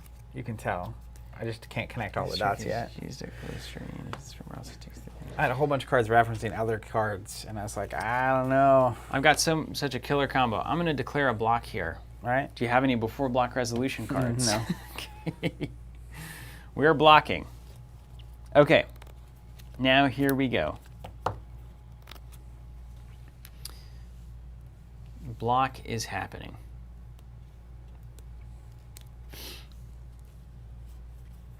Now we go to the combat. Before Okay. range cards, if you'd like. Nope. All right, determine range. This is where we can play maneuver cards. I have one. You have none? I don't. All right. Chiropteran Marauder. Maneuver. So I'm going to maneuver us to long range. Here we go. Yeah, let's do it like that. Close. Long. Long. Here, we'll even make it easy. All right, we're now at long range. Okay. Anything else from you on that? Nope. Okay. Now we go to strikes. Any before strikes cards? Nope. All right. So starting with you. Strike on. Nothing. Get some of this. I'm going to play Breath of the Dragon. It's going to cost me 1 blood. Ooh. Still Dragon Punch. 1 ranged aggravated damage. If this strike is used at close range, I would take the damage as well. But it is not at close range. So you got 1 ranged aggravated coming at you. Nothing. All right. So then we go to resolve strikes. Strikes resolve simultaneously. This is where you can play prevention cards. Aggravated damage sends vampires to torpor. A damaged empty vampire also goes to torpor. So I think that you now go to the deep sleep. So wherever you want that to be. You can put it over here or over I'm just there. gonna put it over here, hidden behind Okay. my deck. All right. So this goes away. Torpored. Now I can bring her back somehow. Yes, there's an action to do that. First aggravated just sends you to, yeah, that's right. And then the combat is over because nothing's in there. Okay. So then I can bring back. Now here's how that works. Go on. Rescue torpor. That's it. We actually probably need to look that up properly. 2, 3, 4, 5, 6, 7. So I believe it's just an action. Either you can try to rescue here or she can try to rescue herself next turn as an action. What does that involve? Because I'm thinking whether I should try it or not. I think it's essentially just a direct action, and then as long as I don't block it, I think it works.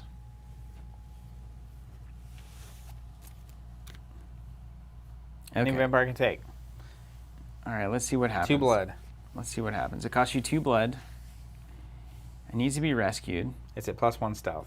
Okay, so it's harder for me to block that. And is it 2 blood from that vampire or from my pool?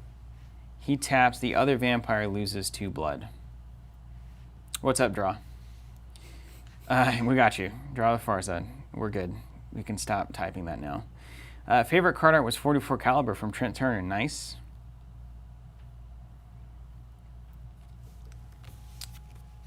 So anyone can try to rescue even other players. That's cool.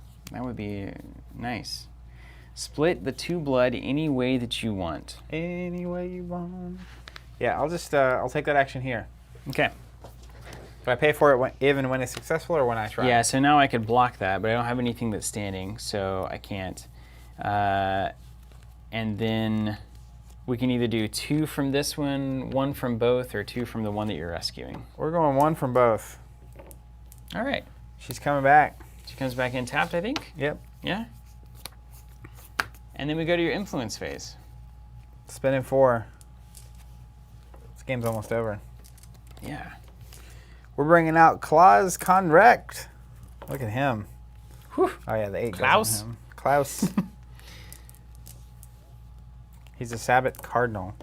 He's also got every icon. Oh, there's your title. in There's a the title book. for it. He automatically gets 1 or 2 votes, I think.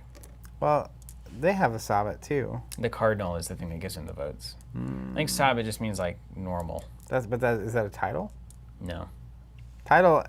There are characters that have comma something. Maybe here? that's it, yeah. I think cardinal characters get a couple of votes or something. I'm gonna discard here and draw 1. You're up. Okay. Over to me. So I get to untap. Done. Untap all my cards. You didn't bleed me, did you? Nope. Oh my gosh. Wrecking Run away ball. with it, but it's about to be a political nightmare for you. Okay, well, how about we play a master card here? The Library Hunting Ground. During my untap phase, or my unlock phase, a ready vampire can gain 1 blood and can gain blood from only one hunting ground each turn. So basically, I gotta pay 2 for that, and then whenever I untap, I can gain 1 blood, which is nice. How do I get rid of it? I don't think you can. I could block it. Me playing it? Mm-hmm. I don't think so. You don't block actions. It's not an action. I think the master is always just got like. it. There's probably cards that let you get rid of. Maybe that's why master it's stuff. called master. Yeah, You had to cancel for a master earlier, so I did. could block it. I did. Yeah. That's a bummer, dude. So I've got the library hunting grounds where everybody's coming to read and getting blooded. I appreciate the ability to do this, but I also am very happy that card games got away from the idea that it was super fun to always be able to just cancel everything your opponent's doing. Yeah, right. Like that's a fundamental of this game, right? But like in Thrones, it was particularly bad. At least it's like it's just all over in this game. You can always cancel an action. Yeah. But like that's something that you kind of saw start going away, where it's like we each need to be able to do what we're doing, and it's a matter of who's doing it better and doing it against their opponent. It's kind of fun to be able to do what you want to do. Yes. And then, so these master cards represent basically us as the Methuselahs. Like, this is the untouchable world of our essence. It's just what we're giving our minions to go do good stuff. Okay, well, time to get...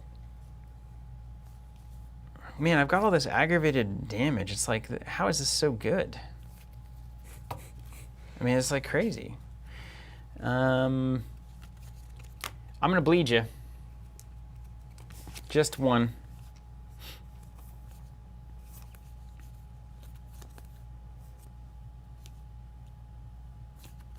Oh, I need a card. You got it. All right, get bled. One's gone. I'm down to 7. This seems like a battle worth not having. Him? Mm-hmm. I still don't really appreciate how battles work. He just has a lot of tokens on him. So Yeah, a lot of tokens. You can play a lot of different cards that would work in your hand. Oh, I got it. There's a lot of different It's a big options resource for you. Yeah. pool. Yeah, you get a lot of things you could play there. No, let's call it. Yeah, let's go. Let's try to bleed you for 1 more. What's 1? You got it. All right. Down to 6. All right, then we go to the influence phase. 4 transfers. Let's go 1 here. Uh-oh. Let's go 3 here. Sure, let's just keep putting stuff out, right? Oops. These will be on me. Lady Vladislava. Oh, Lady Vladislava. She's got What'd she text. say? Yeah. You can read it. I didn't mean to snipe you. Sabat Priscus, I think that's also a title of some kind or some voting mechanic. Once each round, I can burn 1 blood to make the damage from my hand aggravated. So that's what this deck is doing. It's aggravating. It's aggravating. Great. Glad I signed up for this one. All right, done. Influence over. I go to the discard phase. Let's discard 1. I don't need any more aggravated damage. Okay, over to you. All right, so first thing is the master phase. I'm going to play a vessel. Cost me 1 immediately. It's a trifle, too, so you can play another master card if you All want. right, it says put this card on any vampire, and I can burn a blood doll, if any. I don't have any. During their unlock phase, this vampire's controller can move a blood from the vampire to their pool, or from their pool to their vampire. Nice, okay. So it's trifle. I'll attach it to old Klaus. Oh, Klaus himself? And then I can do more. You get to draw a card, yeah. You get another master That's phase now, yeah. what I'm all about right now. Oh, yeah, unlock first. We're going to play the Creep Show Casino. Oh, yeah. Unique location. It cost me 2. Yep. Looking Lock a as a little- vampire you control announces an undirected action to give that vampire +1 stealth, even if stealth is not needed. Ah, okay. So I can basically lock it to give +1 stealth. Get +1 stealth. Yeah. Right on. Draw a card. All right. Well, it seems good. What now? I wonder, what's the role-playing game like? The vampire role-playing game. You said this is similar to it. Is it mechanically, do you do a lot of the voting and stuff in the role-playing game?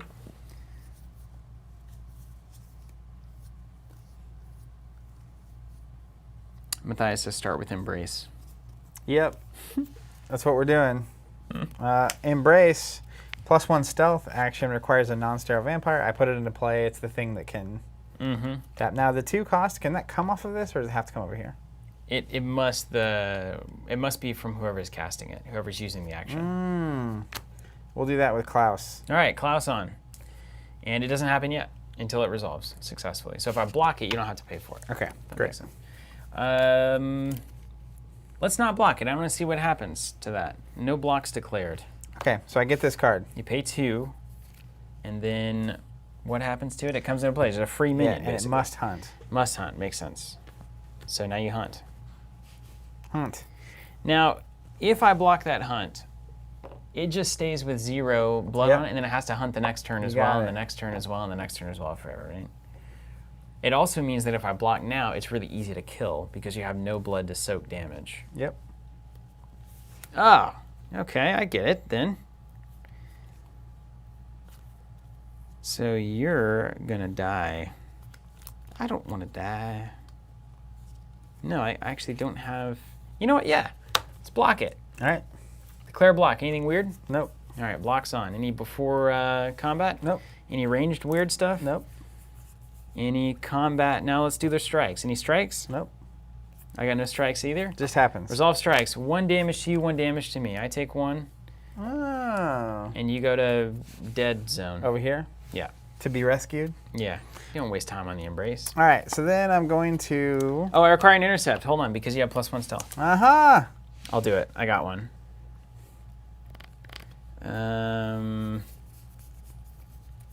Here, let's do a Spirit's Touch. +1 intercept. Then I block, and then we kill each other. Or All right. hit each other. Mine? Yes. Oh, did I put that in the pool? I think I did, yeah. Thank you. Lunar is going to play a consanguineous boon. No. It's a political action. It's a vote. All my vampires get +1 vote, naturally. You're going to vote me out of the chamber? Choose a clan. I'm going to choose my Rose clan. Successful referendum means that my Methuselah gains 1 pool for each vampire of the chosen clan they control. All of us. So I control 3 of them. If successful, I get 3 life. You get 3 life. I vote against it. I don't have anything to block it, so... I vote for it. How many votes do you have? 3. 3, and then that card always provides 1 vote. You see it says 1 vote down here? So you have 4 total? Yep. So how many votes do I have, friends? Does a Priscus give me any votes? Oh, and I also have my Cardinal. Doesn't that give me an extra vote? Yeah, maybe so. I think it does. Let's see what this says, too. Okay, so it's a political action. Cool. Yeah, Joe says Cardinal gets +1 more vote. Choose a clan. The Edge gives a vote, too. Means each Methuselah gains 1 pool for each vampire of the chosen clan they control. Right. So you're choosing your clan. Okay. So now we go to the votes. Look at this. This is hilarious. How do you guys know this? Okay. No blocks. You control 4. Oh, 4 life because this thing's in torpor, right? Is that a nope, not of the clan. Oh my goodness, I have no idea what's happening. Do you control yourself? Okay, hold on. Priscus gets 3 votes. Who's Priscus? The Cardinal gets 3 votes. So I get 3 here. You get 3 there. Mm-hmm. +2 for the meat market. Foundation exhibit? I think that's it. Does it say it? Each non-titled Toreador and anti-tribu gets +1 vote. Okay, so that's 2. Why does he not count? He's titled. Cardinal. Okay.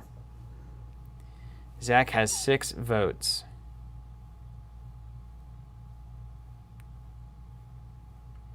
Okay. You get 6 votes. I get 3 votes. You win. Are you voting in favor? Yes, I get 3 life. Apparently you get 4, but we don't quite know why yet. 4 life? Yeah. Is it this guy? Oh yeah, it becomes of the same clan and sect as the active vampire. How about that? 4 life. Oh, that's so powerful. Yeah, yeah. Powerful, yeah. Then Guggenheim Right, I of the get same draw a clan. card. That makes sense, yeah. 2, 3, 4, 5, 6, 7. Yeah, it's still controlled. Yeah, makes sense. And then Guggenheim is also going to play a The same thing, the same consanguineous vote. boon. I vote against it. Give me 4 or You give got me it. death. You got it. Can you imagine there's 5 players and they all have like 5 to 6 votes, and it's like, yo, come on, vote for me, and It's like, we'll give you the first one, but not the second. If you vote for me, I swear I will do this thing and then I'll next bleed time. that guy next turn. Absolutely. All right, then we get to the whatever phase. I'm going to put 2 here. The influence phase, yeah. Then I'll go to the discard phase. You can also spend 2 transfers to move 1 pool from your uncontrolled minions, so you can put that back, which you probably don't want to do. You can spend your turn and sacrifice 1 to draw a new crypt card. So We're basically good. your entire turn minus 1 of these. Actually, let's do that. Somebody to turn -1, I'd put one of these here. That's right, yeah. Mm-hmm. All right, we did it. And then I'm going to discard this unplayable card. It's a problem. 1, 2, 3, 4, 5, 6, 7. Okay, done. All right, so I'm going to untap everything. I'm going to gain 1 because I have the edge, because I'm the master blood man. Then we go to the master phase. Grant 1 additional master phase. You control as any amount of blood and move 2 to 5 blood from that vampire to your pool. Minion tap costs you 1 additional pool. Villain costs 1 additional pool to play on this vampire. What's a minion tap? One Oh, of these guys taps. costs you 1 additional pool. I got to pay a pool to tap if I use this villain? Oh, I get it. So basically I can just throw stuff into my pool. Kind of a savior. Okay, I'm not going to play a master card this turn. During your unlock phase, which I skipped, I can gain 1 blood on a ready vampire. Let's do that there. Okay, library hunting ground complete. Okay, there's another card called Minion Tab. Okay, great. Silverfoil, you're right. This is wonderfully 90s. Take care, Justin. Glad you were here. Then we go to the minion phase. Let's do some actions. You're wide open. Dude, get bled. I don't have any action cards. So I think I'm just a bleed machine. I just realized what these cards do. Yeah, you are a bleed machine. I'm gonna bleed you for 1. Got it. 1 gone. I'm gonna bleed you for 1 more. You got it. How far are you gonna press your luck, Wooly? I'm gonna stay cool there. Then we'll go to the influence phase. 4 transfers. You're going down. I'm gonna do 4 here. Oh no. Is this Dracula? Here comes Dracula. Oh, it's her. Ludmijla. Ludmijla. Rakazi. Rakoksky? A Sabbat bishop. Cards requiring animalism cost 1 fewer blood. All So right. she's an animal expert. Seems, she's a lover of pets. Seems wholesome. Yeah, she's a pet store owner. By the way, Steven, apparently you picked a deck that people refer to as a wall deck. I just defend and try just to cancel aggravate, everything, damage yeah. you. Mhm. Yeah, that seems like what I'm doing. It's definitely your style. Yeah, right. Ah. Okay, then it's over to you. I can discard 1 card. I'm going to do that. Ooh, the Heart of Nizchitas. All right, I have no master cards to play. All fresh out of credit. Ready all my stuff. Wow. And during the refresh phase, I'm going to move 1 from Klaus to my pool with my okay. vessel. This is fun. I know exactly. You see what you're trying to do here? Mm-hmm. It does start to unveil. It's just like Mythos, kind of. It just takes a while, and then you're like, oh, this is not that complicated. It's just a lot. It is just a lot. Lunar is going to attempt to play the Embrace. That thing again? Plus 1 stealth action. Mm-hmm. So it's 1 stealth. Yeah. We're doing it. Yeah. So I really just want to block you. I see what I'm trying to do. You're trying to put a bunch of dudes in? And then gain all the health for like, I could have like 6 of those things out. And then it's gain like, a bunch 6, of money. Gain 6. Or gain a bunch of You blood. can't kill me. Blood money. So in like a 5-player game, I would survive a long time. And I only need to be able to, a little bit at the end, to just tip the towers over. You know? That's fascinating. And I just don't ever get attacked. So really, that's actually super interesting. Jordan says, I don't think you could pay me to play this game multiplayer. I think it has to be multiplayer. I think it has to be. Huh. Apparently my deck is an archetype called Breed/Swarm/Bloat. Mm. Breed. I make a lot of my my clan. All right, who's casting that old Lunar? Yep. Stealth 1. Yeah. So you have to be Intercept 1. All right, let's see if we got it. Because I really just want to... Let's go. Read the winds. I'm going to play it with Ludmijla. Gives you 1 Intercept. It gives me +1 Intercept, and I don't lock for the block. What if I tap my Creepshow Casino to get +1 Stealth? Oh, no. What is that? Is it undirected? This isn't undirected, is it? It's not directed at anything. It doesn't seem Doesn't have directed. the D. It's true. You got +1 Stealth. Okay. Give me that Creepshow Casino. Telepathic misdirection, +1 intercept. I'm back up. 2 intercept. Holy macaroni.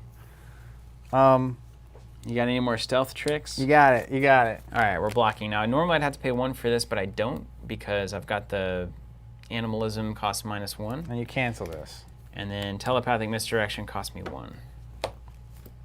Just put it in your pool. I keep doing that, yes. Who knows what your score really is? It's a horrible you know what I mean? habit. Yeah, it makes sense. That's one of the lesser elegant elements of this game. Is like it'd be so easy to not know what's going where. It's so true. Am I blocking it? All right. You already blocked it. I already discarded it. If we blocked it, you've got to do combat, man. All right, you got it. All right, so Lunar and I enter combat. I keep drawing this card that I can't play. Yeah, get dead. It's not ideal. All right, well, let's start with before range. We're going to throw those carrion crows out because they cost me -1, even though they don't cost me anything. You don't know what's about to hit you. I It's going to be a voting catastrophe. All right. All right, carrion crows is out. I don't have any before range stuff. Do you have any determined range? You have any maneuvers? Nope. My deck doesn't do any of that. It's just a voting machine. Oh, well. I hatch a bunch of clan members, and then I just use them to vote. It's amazing. Go out and populate so we can take over this democracy. Hey, get dead.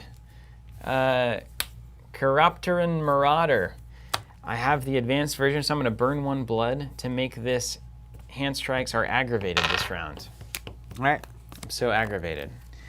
All right, then we go to before strikes. Anything there? No, you don't have anything, do you? You don't have anything. Nope. All right, let's go to choose strikes. It's because, dude, there's no limit on how many cards you can have either. You can have like 20 of the embraces. Yeah, nuts. You could just... I'm going to choose 1 strike here, hand damage. Got it. And then you're going to do 1 here, Yep. right? Because we're in the scrum. Then we resolve those strikes simultaneously. I lose 1, you go to the dead zone. Does she keep her tokens? Torpor, yeah. Okay. Basically, she keeps her tokens because she can't spend them to prevent the damage, Yeah. if you want to think of it that way.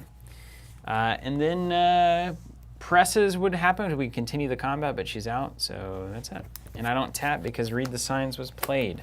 That seems efficient for you. It seems kind of like a wall, doesn't it? Yeah, it's kind of annoying. But it's cool. It's cool, man. Let's do this. You're not ready. Oh, carrion crows as well, so you lose 1 life. 1 range damage from Off her? carrion crows, yeah. All right. I think I've got the beat. Take 2 from crows. Why is that, has said? Each round this combat during normal strike resolution. Each round. What is a round? Oh, it's because I have the master nature thing. You lose 2. She's the crow lady. Mm. Ah. All right. let's do this.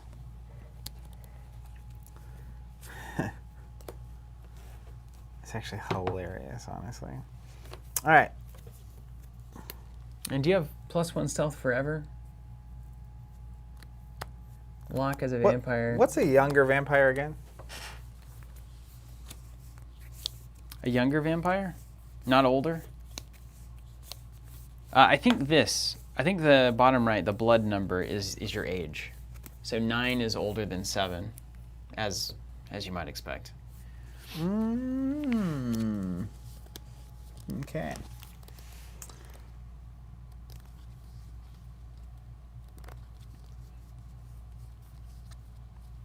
Yeah, less blood. Yeah, capacity. Okay, cool. 4, 5, 6, 7.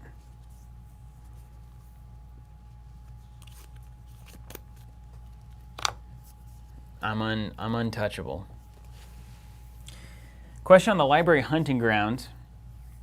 For all you guys out there, it says during your unlock phase, a ready vampire gains 1 blood. So during the unlock phase, does that mean do I untap and then I can use the ability, or does it have to be untapped when I come into the unlock phase to use the library hunting ground?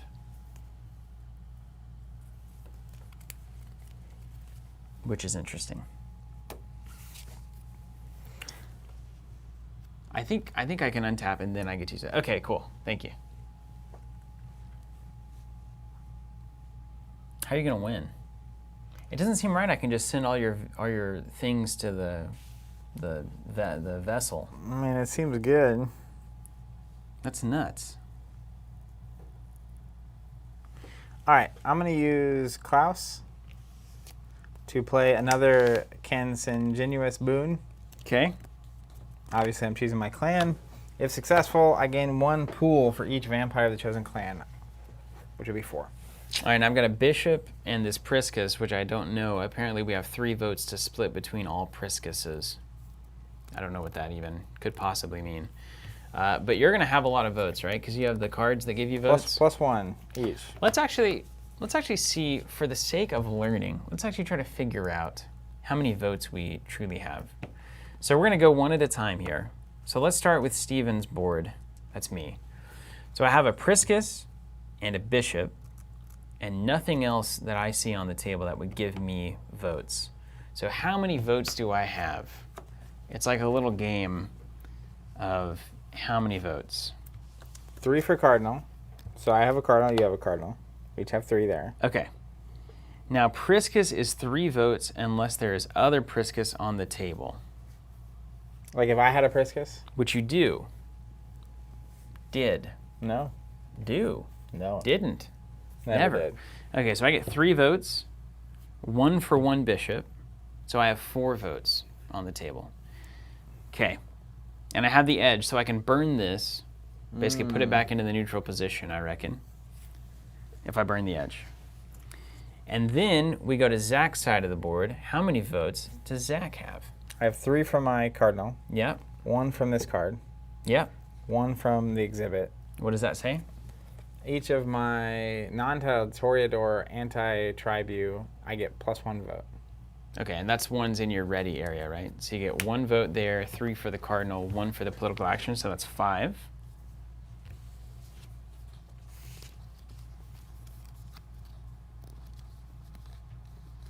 Okay, I think we're right. We're right. We are correct. Correct, Zach. All good. Okay.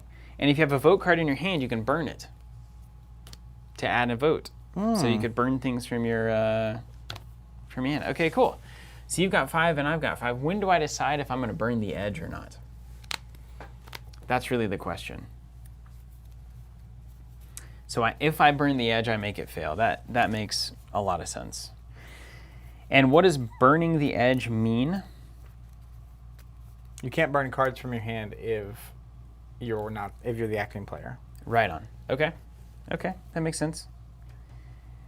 Okay. You can only play 1 political action for a vote each action. Okay, that's what that means. So I could play 1 out of my hand and just get that 1 vote. I get it. And then it becomes uncontrolled. Okay, cool. Yeah, that makes sense. I get it, man. So this is your vote card. Then everybody around the table can play one vote card out of hand, just not resolve its text. Okay. Okay. And then I can also burn the edge. That would bring it back to neutral position. You could claim it from me at that point. Okay. So I'm going to burn the edge. Goes back to the middle. I'm currently voting 5 no. No more life. Okay. I'm... The end. Nope. Is there an after vote resolution? I'll put it over here.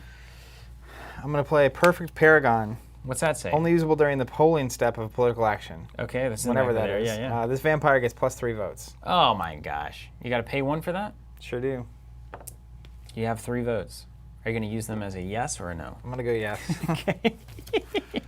So I gain 4. All right, you gained 4, yeah. How about that? Wow. I've got a lot of work to do. For my next trick, I'm going to play Kind Resources Contested Political Vote with Guggenheim. If successful, allocate 4 points among 2 or more Methuselahs. Successful referendum means each Methuselah burns 1 pool for each point allocated. So I'd end up allocating 4 to you and 1 to me, or 0 to me. Oh. And if successful, I will burn 4 of your pool. Now here's a question. So when you lay out the vote, do you basically allocate those points and then we take a vote on whether we like it? I feel like that's how the card should work, right? It's like here's my proposition. Now let's all vote on it. So 4 points among 2 or more Methuselahs. Can you do 4 and 0? You have to take 1. Okay, so you can do 1 and 3. Okay. So you take 3, I take 1. I vote against that. I don't like it at all. Well, does my plus votes last? I assume not. What does it say? It says just +3 votes, but I assume it doesn't last past that. Probably last not, vote. but I can't burn the edge anymore, so you should have 4, I think, standard. This Yeah. is a perennial effect, the little thing you've got there. Mm-hmm. So you've got the 3 for the cardinal, one Bonus. here, so you're currently at 4, Yeah, plus the... and then you have the 1 vote here, so you're at 5 to my 4. I don't have any political things to do Now, couldn't with you that. technically block it? Yes, I absolutely could. Who did it? This one? This one. This one. Oh, I can just block it and send you to the grave.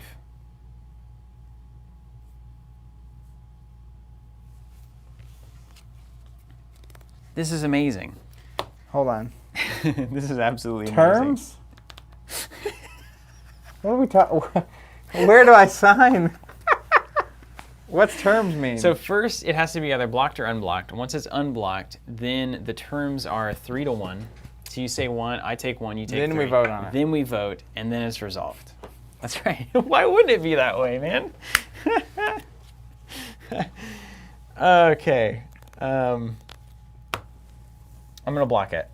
I'm just going to do what I think is completely busted. Lady Vetislava is going to block your voting nonsense, and once each round she can burn 1 blood to make the damage from her hand strikes aggravated, because that's apparently what I'm doing. When is the... Where do you have a breakdown of the polling steps? When do we count the votes? We haven't counted those, so it's got to be unblocked, and then you declare the terms, and then we count the votes. But I'm blocking it. We're not going to go to a vote at all. You know what? No, I'm not blocking it. Let's go. Let's see what the vote looks like. Shouldn't do that. Okay. You should block. Blocking it. You have no stealth, right? There's no stealth on a political action. Polling is after block, right? I do need +1 intercept. All political actions have 1 stealth, Yeah. as is the nature of politics. I'm going to read the wins. You always have it. Now I'm going to read the wins here. Yeah. Yeah, I don't know what's going on. I probably have 20 copies of So this. you're blocking here, I'm blocking there. and then you're playing Read the Wins. I'm playing read the wins to give me +1 intercept. Then I'm declaring the block. I do not lock for this block. Now, can I react? I think so. More stealth? What if I played Perfect Paragon Advanced? Allies and younger vampires get -1 intercept. Am I younger than you? I'm a 7. But I can't play with him right now. No. All right. Go ahead. Okay. I don't have to spend the blood because I've got cards requiring animalism cost 1 fewer blood. So now we're blocking. All right, now we go to the combat. Do you have any cards in your hand that say combat? If you don't, I'll just start laying it on. If that's how you'd like for this to go. What happens if I get one more stealth right now?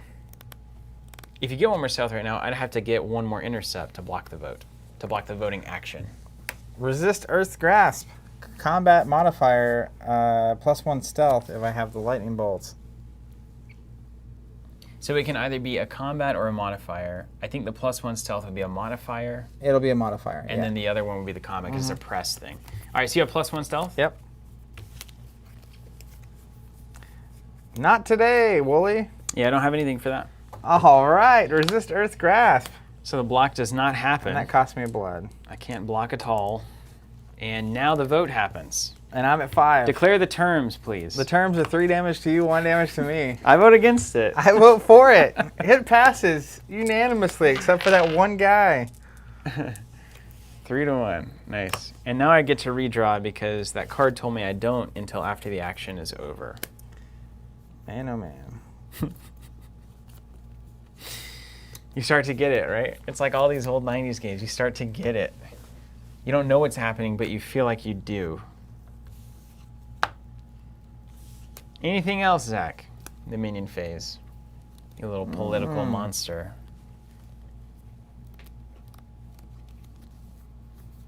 Got it. Matthias says to look for on the qui vive What's it do? or qui vive. We don't know. I have it.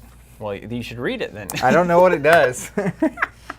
Let's take a look. All right. It says only usable by a locked minion. So I assume one of these two. Yep. A minion can play only on the qui vive between their unlocked phases. Between their They can only unlock play one phases. between unlocked phases. Okay, so okay, if I play it now, I couldn't play it until I unlock. Right, right, right. This minion wakes. They ignore the requirement to be unlocked for playing reaction cards and attempting to block until the end of the action. So I can basically block with something that's already blocked. Yep. If this minion is an ally, not, they do not unlock as normal during the next unlock phase. So basically, it lets It me unlocks block. them? It doesn't. It just lets me ignore the fact that I need to be standing to block Okay. And then they stay down for the next if phase. they're an ally. Oh, they're not. Otherwise, they just. So it lets me block on your turn. Okay. Well, that's easy enough. I suppose so. All right, so now we've got, let's see, the minion phase, the influence phase. You can transfer. I'm gonna go. Actually, I've got him blocked on ours, but I need to go do it on YouTube apparently. So see where you want to transfer things. Oh yeah. It's weird to get in the habit of that, right? Mm-hmm.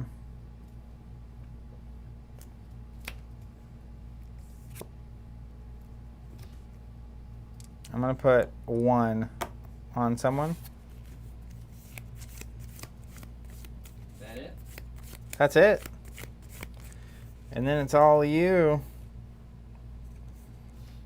It's weird because I don't think that I'm in the game, and then I look at your health and you don't have very much health left. I'm going to discard Telepathic Misdirection, which doesn't do anything for me. Ooh, this is a really good card.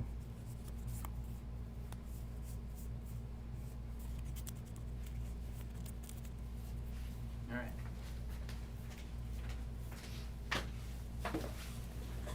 Over to me? Derek says just take the bleed damage and swing back for the card for the win. Oh yeah, because I've only got 2. Are you somehow, can you be unblockable somehow?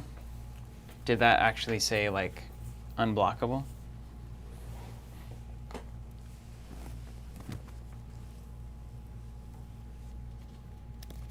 There's got to be a secret.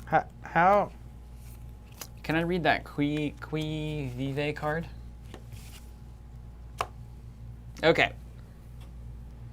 Minion can play only one, yeah. This minion wakes. That means they stand up, right? No, read the parentheses. What does wakes mean?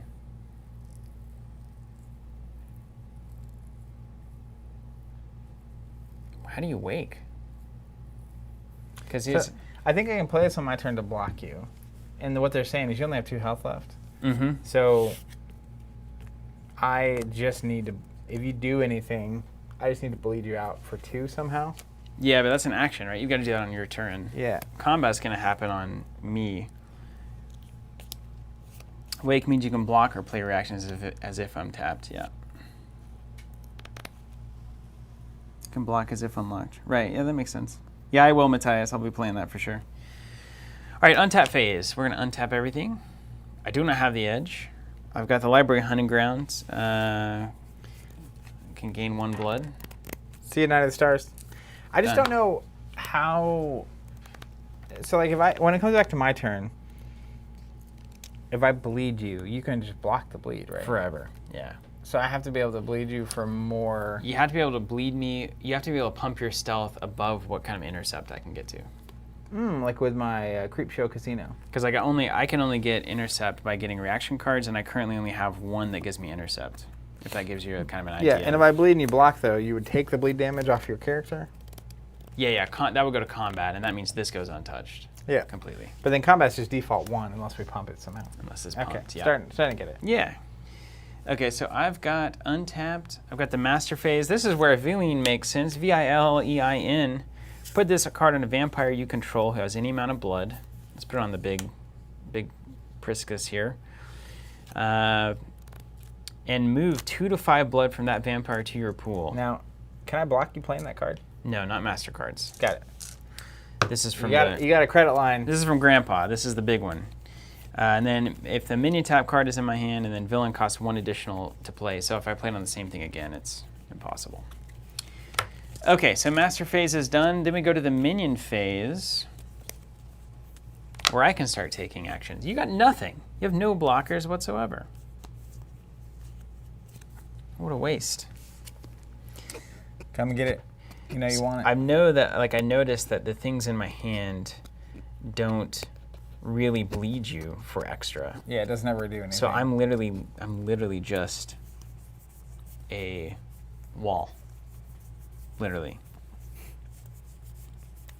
Isn't that funny? I should get the edge for what?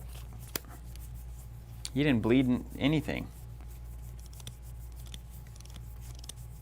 Yeah, I don't have any more masters, Jerome. 3, 4. Oh, yeah. Always 7.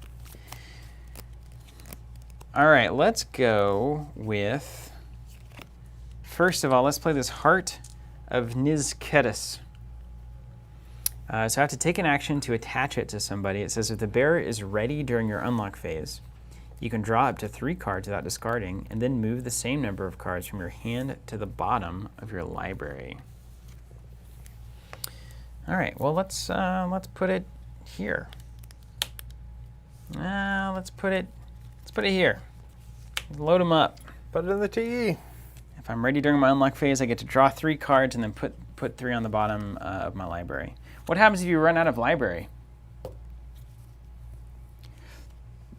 Then have some of this. Deep Song. Take the action with Ludmilla. Bleed with +1 bleed. Direct action. You got any blocks? Any weird stuff? Anything bizarre? Coming at you with 0 stealth. On the Quivi. On the Quivi. He'll wake. So he can block even though he can't block.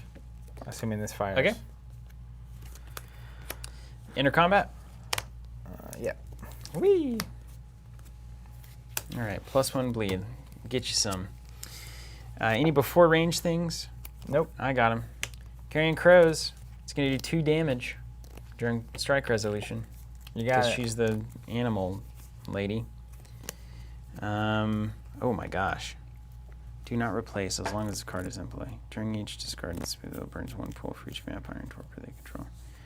Are you kidding me? Can I play this on you? What's the card?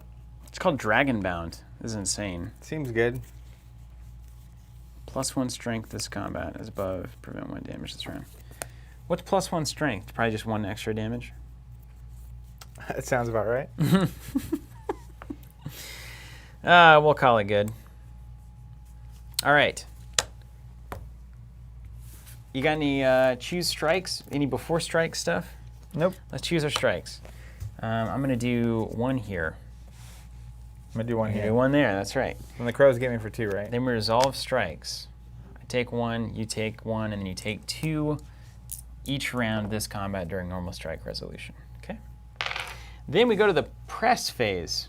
Each player can press or counter press to keep the combat going. I'm going to do that. No. That's right. I'm going to play telepathic tracking. Press, only usable to continue combat. If another round of combat occurs, I get 1 optional maneuver. And you spend a blood to do that? Spending a blood. She's almost gone. She's almost gone. So we ready to press? Yep. All right, so you're pressed. And so now we go back up to combat. Any maneuvers, any range? I don't have anything like that. Nope. And then assign 1 strike there. I'll send 1 strike there. Okay. And he goes over here. Over to Torpor. Yikes. Oh, Karen Crows would still happen. Oh. But does it matter because I ran out? I think it might kill you. Like kill you. So I think if you would take 3 damage. That makes sense. And you can't soak it, then I think you gone. get burned, yeah. At the stake. He gone. 2, 3, 4, 5, 6, 7. All right.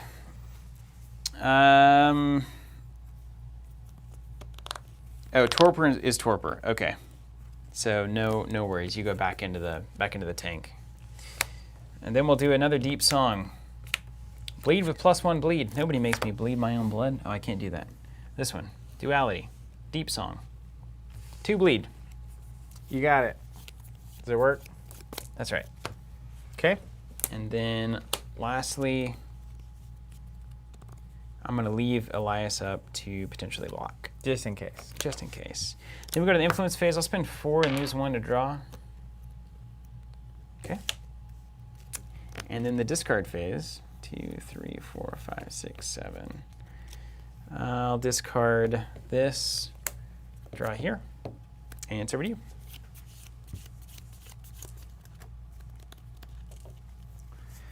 So, minion phase. Or master. Let's actually play Palo Grande. It's got the 3 tokens on it. I get all my characters get +1 bleed. Mm-hmm. Oh, and I do get the edge, that's right. Nobody makes me bleed my own blood. Oh, I got it, Jerome. Okay, so I can play this instead of discard.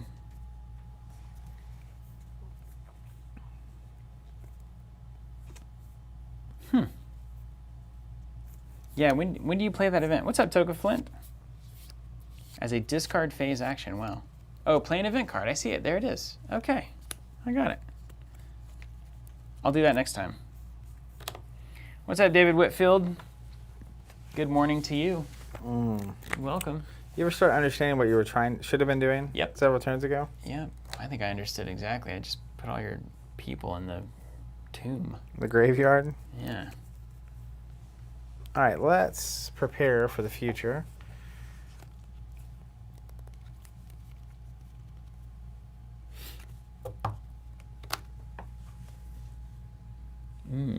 I'm going to play this card again. Consanguineous Boon. Okay. And then that's the vote where you get life? Yep. Who's playing it? Guggenheim? Guggenheim. All right, let's block it. When do I'll do this to get +1 stealth? Yeah. So let's see, you're currently at 2 because all politicals have 1 stealth. If you block it, oh, I'm already at 1, so you have to intercept it first. Yeah. So do you have to block it and then try to boost your intercept? I think I do the opposite.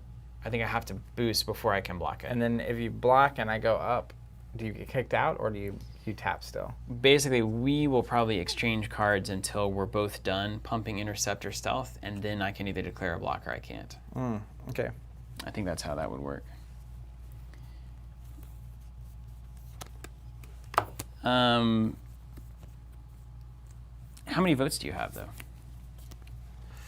If he doesn't count anymore, 1, 2. How many votes do I have? 3, 4. Do you want to lose a vote? Well, I'm not done yet.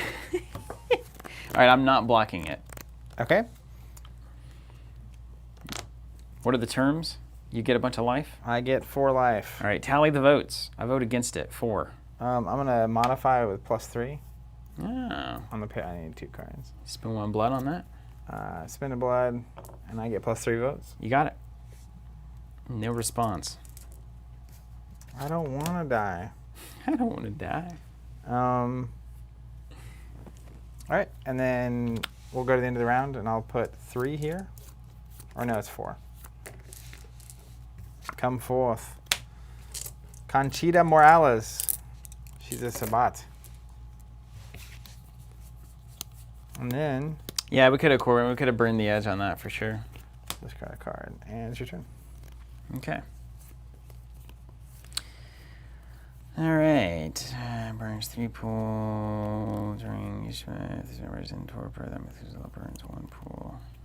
All right, let's read some cards. Fame. Cool art on these cards. Ready, Van. The controller of this vampire burns 3 pool after this vampire goes to torpor. Unlock phase. If this vampire is in torpor. Huh. Methuselah's unlock phase. If it's in torpor, that Methuselah burns 1 pool. Oh, See you, I can Joe. make your stuff famous. On I Instagram? can make you famous on Instagram, man. I think. Per burns 3 pool. Huh. I think that's right, yeah? 3, 4, 5, 6, 7. Okay, untap phase. Untap everything. I gain 1 because I have the edge. And then library hunting ground here. Hey, I move 1 at the end of the turn. Then our master card, we're going to make you famous. Old Guggenheim. So if he goes into torpor, you lose 3. And then once he's in torpor, we both lose 1 every turn, Terrifying. as long as he's there. During each Methuselah's unlock phase, if this vampire is in torpor, that Methuselah burns 1 pool. Huh. So nobody likes that. Except I want to get him in the... Okay, 1, 2, 3, 4, 5, 6. 1, 2, 3, 4, 5, 6. Draw that up. Then we go to the next phase, which is minions. Declare actions you can block. All right. How about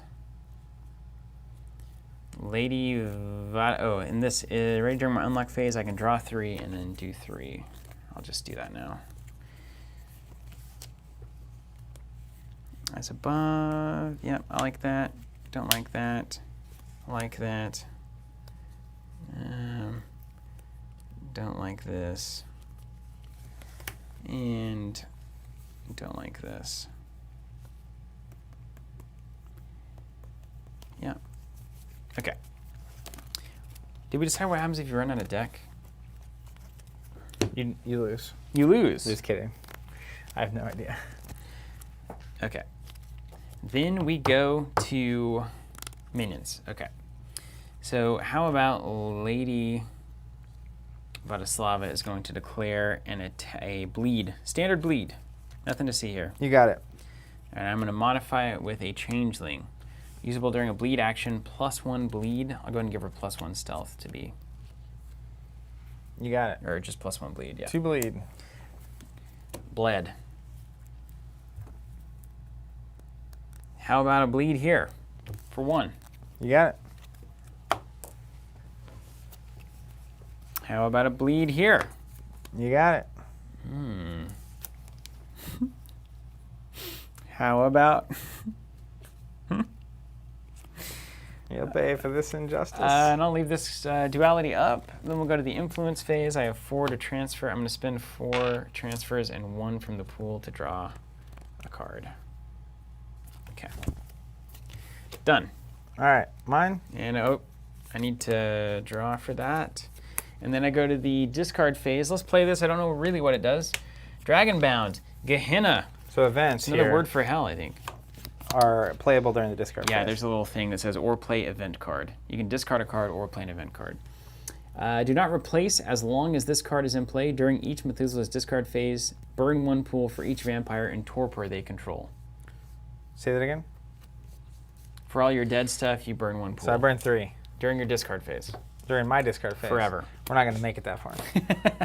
All right, mine? Yep. That's ready. And you don't replace cards while this is out. We don't redraw once we play cards. Oh, you can only play this on a ready vampire, homie. Oh, this one. Don't let it die. All right, well,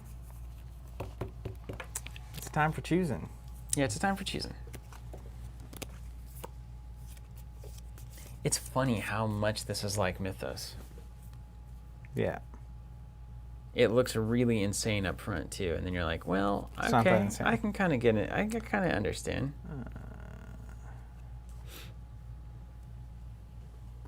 Untap phase, yeah, untapped. Yeah.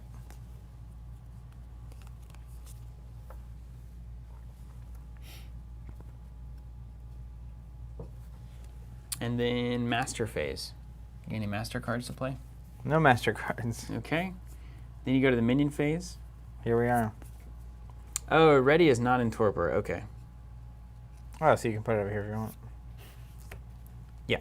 And then only I have a hand of 6. Okay, so I don't get to replace as long as this card is in play. Do not replace this card. Okay, I understand. So I go to a 6-card hand forever as long as that's out. Okay, I understand. All right, I'm going to go with Conchita Morales. She's going to play an Enchant Kindred. It's a bleed with +1 bleed. She also has +1 bleed from Pala Grande, so it's a bleed of 3. Bleed of 3. And I'm going to make it stealth of 1. So 1 stealth. Okay. Not a problem. Let's go with precognition. +1 intercept and prevent 1 damage during the first round of the combat. I'm going to use Enchant Kindred to give me +1 stealth. Is that another bleed? Oh no, you can do the advanced version basically. Mhm. So 2 stealth to 1. Okay. Well, how about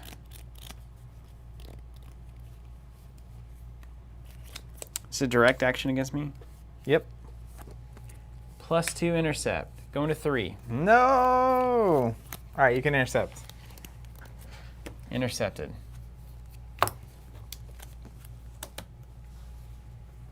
All right, let's go to combat. Ding! Okay.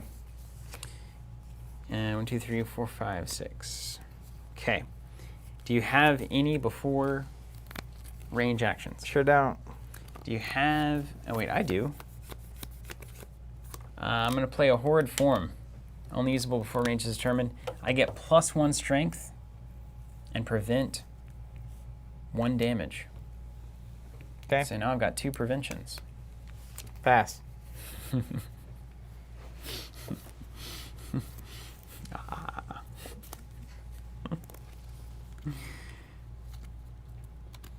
Okay.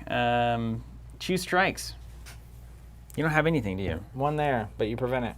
Prevented. And you do 1 to me? Yes. I do 2 to you. I have +1 strength. Oof.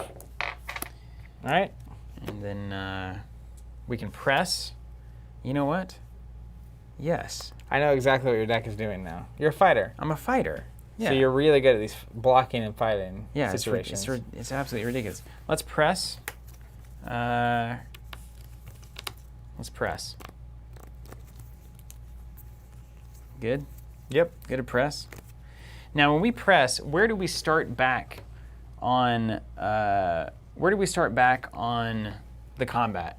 So if the press is successful, do we go back up to determining range, or do we go right back to choosing strikes? To continue combat, yeah. By default, combat will, yeah.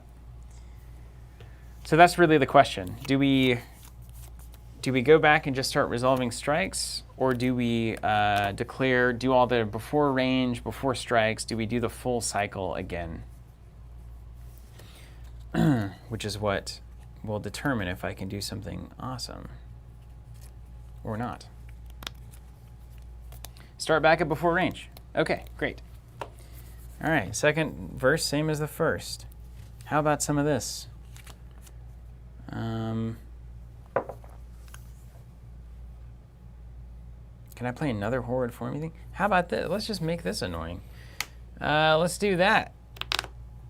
Burn 1 blood. Make the damage from this vampire's hand strikes aggravated this round. Okay. That doesn't go into your pool. Back to the torpor. I'm just going to say there were about 6 of those. There wasn't. You put them in the pool on accident. Chad told me. All right, what? You're good. Go ahead.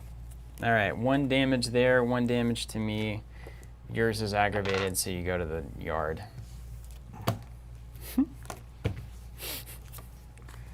All right. I'm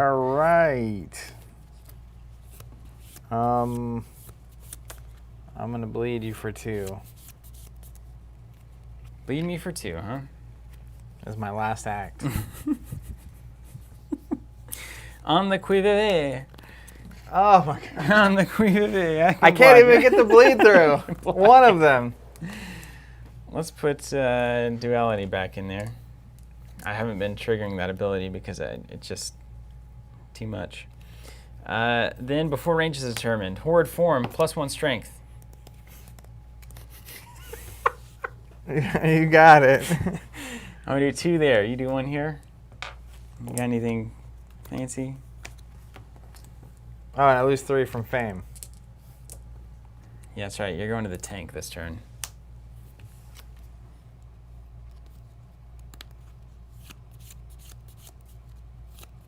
You have to burn 1 from your pool at the start of the turn. Yeah, but you're about to burn a ton because of old Dragonbound. Everything. I only have 2. You just have to bleed me twice. It didn't even matter. So at your discard phase, you burn 1 pool for each vampire you control in torpor. That's a lot. It's like 5. Yeah. Isn't that 5? Yep. All right, well, go to your discard phase. Let's do it. Discard phase. I die. Yeah, you do. Let me just look through this for a second. I think what I started drawing into a lot of was the embrace. Mm-hmm. Is this just to put bodies into So I basically have and then vote on the everything? boon and the deal 4 direct, and a bunch of them, and I think I'm just trying to get out a whole bunch of the embrace because there's a lot of them. You basically put out a bunch of things and then you vote on stuff. Is that the idea? Put out a bunch of things, but also having a bunch of things, not only does it mean I have votes because of that card, it also means that You have a lot of bleeds. they can bleed. Yeah. But I didn't know that, like, obviously you don't know what you're looking for. So I see what the deck is trying to do, and I would have to cycle a lot quicker than I was cycling to make sure I get those out. And then I basically force you to block the embrace plays. And then if you're blocking that, you're not blocking. And once I get 3 or 4 of those embraces out, and I'm just like bleed for 2 on the embrace, like, do you really want to block that, or do you want to wait for my political stuff? Well, let's imagine for a second that you and I are not playing head-to-head. Also a totally different game. So much better, right? I mean, like, it's an entirely different thing. Because fame is fascinating because then everybody around the table loses pool until this person is taken out of torpor. It's like if I'm on low health, I might go try to save the famous person so that it doesn't just like slowly kill me. Yeah, Right? That's hilarious, actually. I mean, when you think about this functioning in a multiplayer environment, it's 1,000 times more interesting. Yeah, and even just the whole voting mechanic in the multiplayer, where you're playing a thing, making a referendum, everyone at the table gets to vote, and I'm sure there were some dramatic discussions. And like, even the one where I allocate 4 points, it's like, do you allocate in a way that gets people to vote for you? Yeah, right. And then it's like anyone on your left or right can block the vote happening, but then if the vote happens, In the official rules, games are 5 players, and after 2 hours, it's over. whoever has If there's not the a most conclusion, pool wins or yeah, something? the most victory points at that point, and then it's probably a tiebreaker of some kind. Yeah. So I want to look at So we will. So we need to honor this game in multiplayer. We have to play it in multiplayer at some point. But we've got 2 more decks here that we should go ahead and just play. I think it's going to be a little smoother. Yep. And let's go ahead and look and see if we can figure out what they're going to do. Then we'll take a break, grab some brews, come back in and get our vampire on. So this deck is a starter. It's got a bunch of Antonio Derlet, which is probably important. His ability is probably important. When ready, use 4 transfers to search your library and or hand for a mage ally. Put it into play with life equal to its starting life and pay its cost as normal. So I'm going to put a bunch of mages into play. That's what this is about. And let's see what that actually would do. I like this. Anton de Concepcion from Chicago. He's the Sabbat Archbishop of Chicago. So I'm going to play a priest. Yeah, looks right. Priest vampire. No, nothing he gets 1 optional maneuver during the first round of combat. We also have Sabbat. So you can always get out of the way. You can always go long range. Yeah. Sabbat Archbishop of Philadelphia. Once each round after the first, Luca can strike 2 R damage, 2 range damage. Oh, so you just do range combat. You get to long range and then you do range damage. Seems like. Sabbat Priscus says Leopold, who's Lord Leopold Valdemir, he who shall not be named, can strike range 2, steal 2 blood. So he steals 2. He does 2 range damage. He gets a free maneuver. He gets an optional press. And she is immune to damage from allies and retainers. Carolina Valles. Crazy. So this is very obvious what I'm doing here. The basis of this deck, if I'm just being a reasonable person, is play a bunch of these little mages and go to town. Look at how many Nefandus I have here. Look at this. This is insane. This card? Yeah. So this dude, I've got like 5 of this, and he comes out and he searches my deck for a mage and puts it into play, and I've got all of these mages. So basically, I just roll in with all of these mages and start bleeding, I imagine. I have 1 range damage, so I've got some Destructo spells, some magic missiles. Mike says, I think Zach would be a Ventru, so I'm happy he's playing this deck. I assume this is the Ventru deck. Yeah. What's the vibe of the Ventru deck, Mike, if you don't mind telling me? I've seen that card. Apparently there's voting in this deck too. Of course. What is life without voting? I'm also seeing a lot of some jokes I can make there. I'm also seeing a lot of cards that I saw in the other decks. So like on the Qui Vive, this is a common card. Yeah, everybody's got in this deck too. You got to block with tap stuff. Enhanced Census is super common. Get Intercept.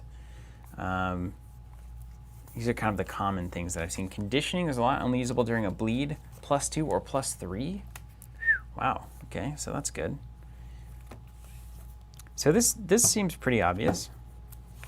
Mike says my goal is to vote a bunch and disenfranchise people. What do you guys think are the like classic vampire cards, like the ones that are in most every deck? Are there those in this game? Sam says Ventru vampires are the corporate upper class vampires, basically the 1%. I don't know what that says about me, Mike. Yeah, look at you. You must be a cool guy. The yellow black deck is La Sombra. This one? So we just put out a bunch of mages. I love how occasionally you just get like real life art. Yeah, who is that? Anne? My aunt? Lectora? Lectora. Lectora. All right, well, I think I know how to do this. Govern the Unaligned. Bum Rush, Dreams of the Sphinx. I've got all of these in here. That's what they're talking to you. Yes, Jay Retley, they are all Nefandus. Yeah, so they want to just destroy the world and everyone in it. Good for them. Venture. Yeah, see, this makes total sense. If I think about it in a multiplayer environment, so many of these cards are just like, yeah, of course. Vessel of Elaine, yeah.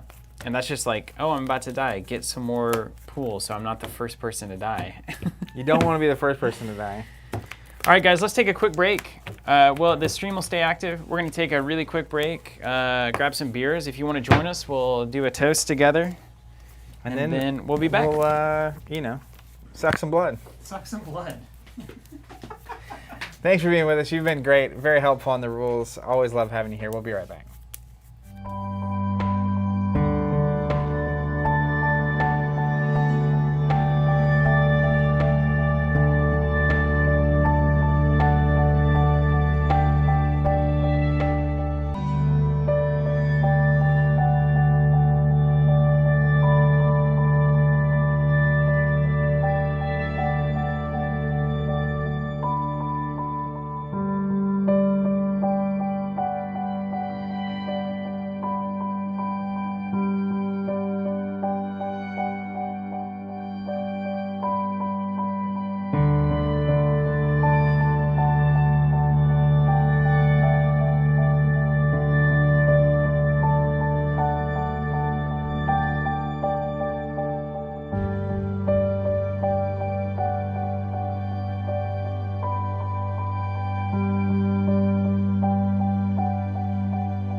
and welcome back. We're here for Game 2 of Vampire: The Eternal Struggle. Particularly if you're just joining us, Steven coming around.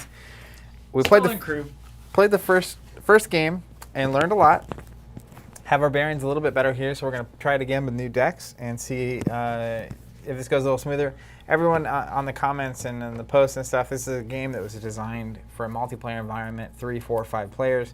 So there are cards that don't work quite right, but this is kind of a mechanical exercise to understand how it's working and how it was designed back in the day.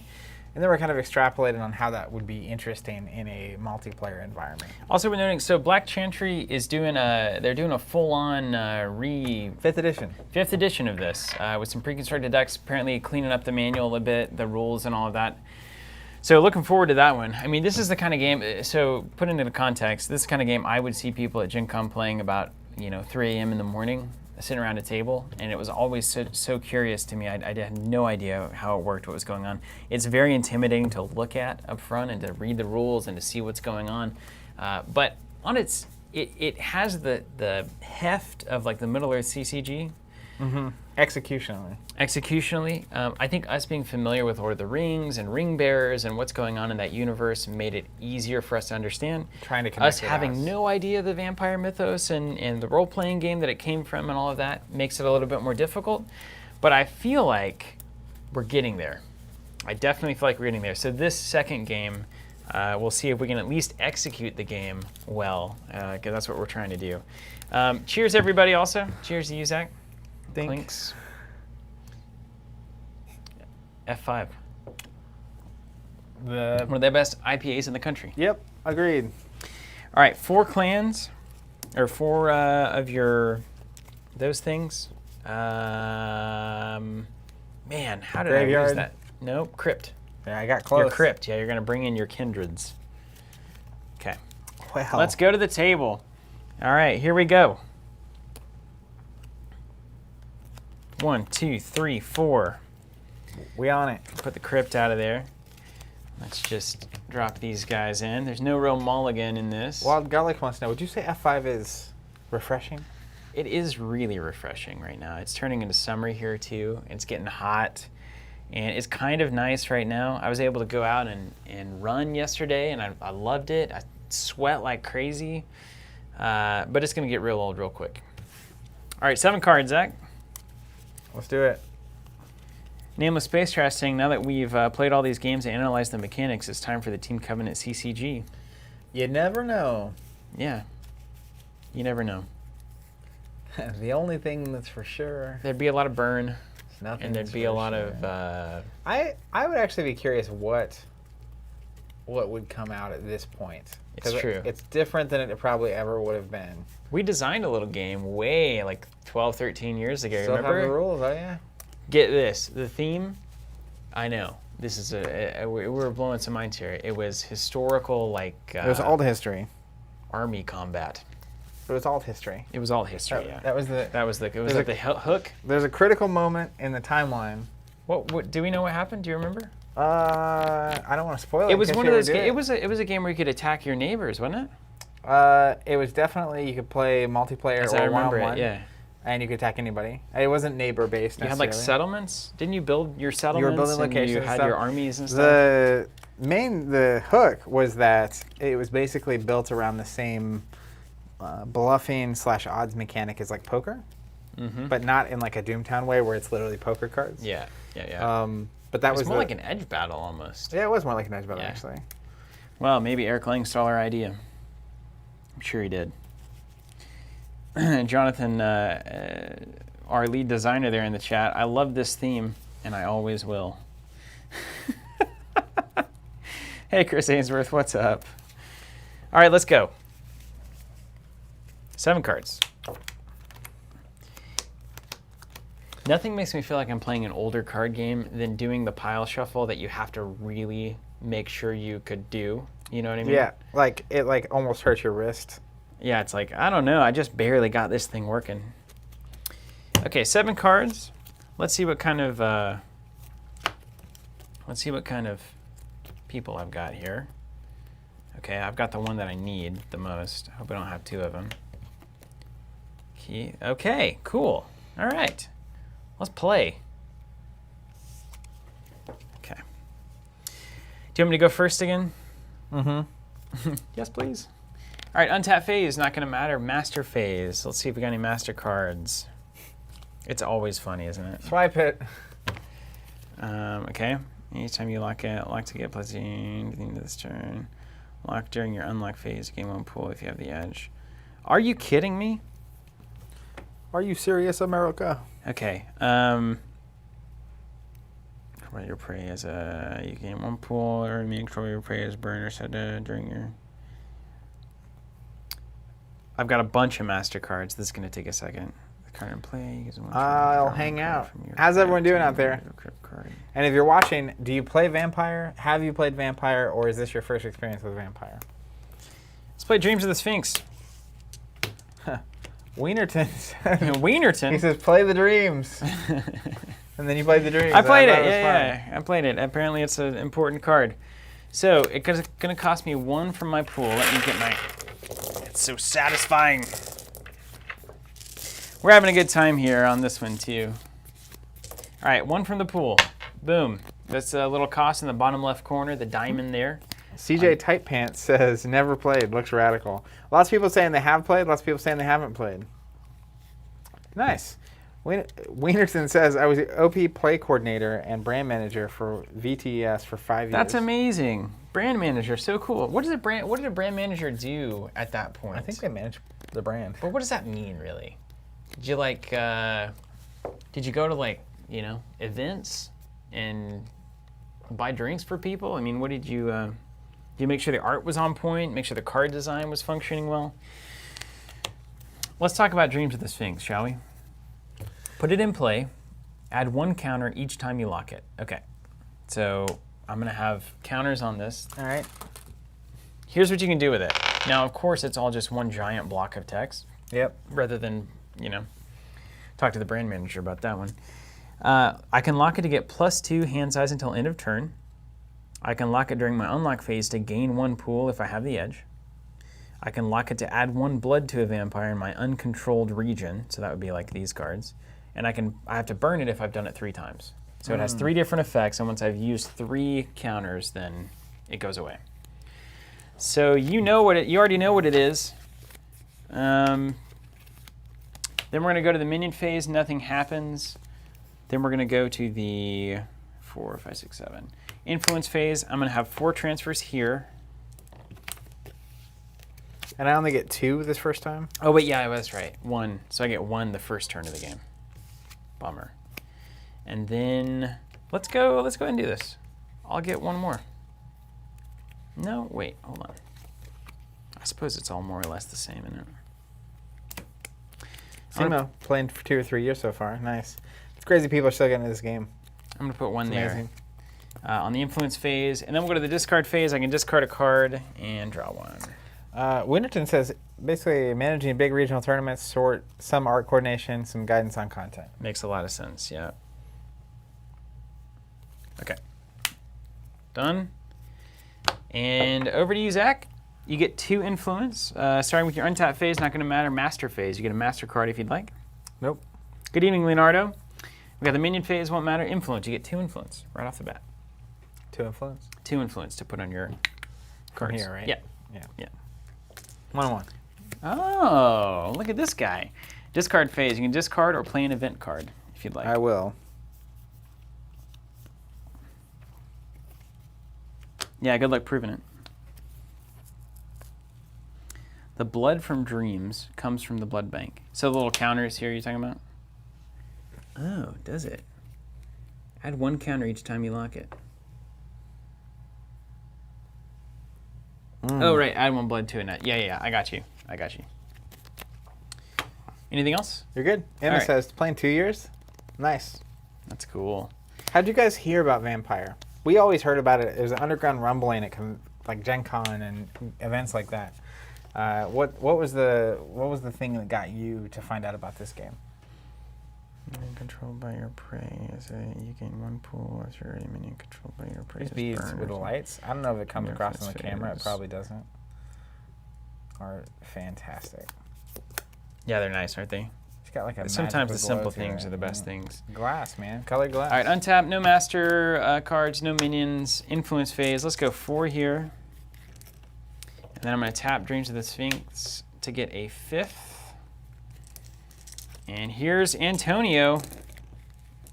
The whole point of the deck, as far as I understand it, there's like 5 in my crypt, so I feel like he's irrelevant.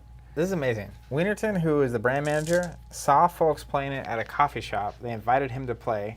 Took him 6 months to get proficient at the game, and eventually became the brand manager. Wow, that's really cool.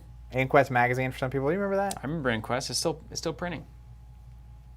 Nobody's reading magazines anymore, but. All right, so Antonio has come out.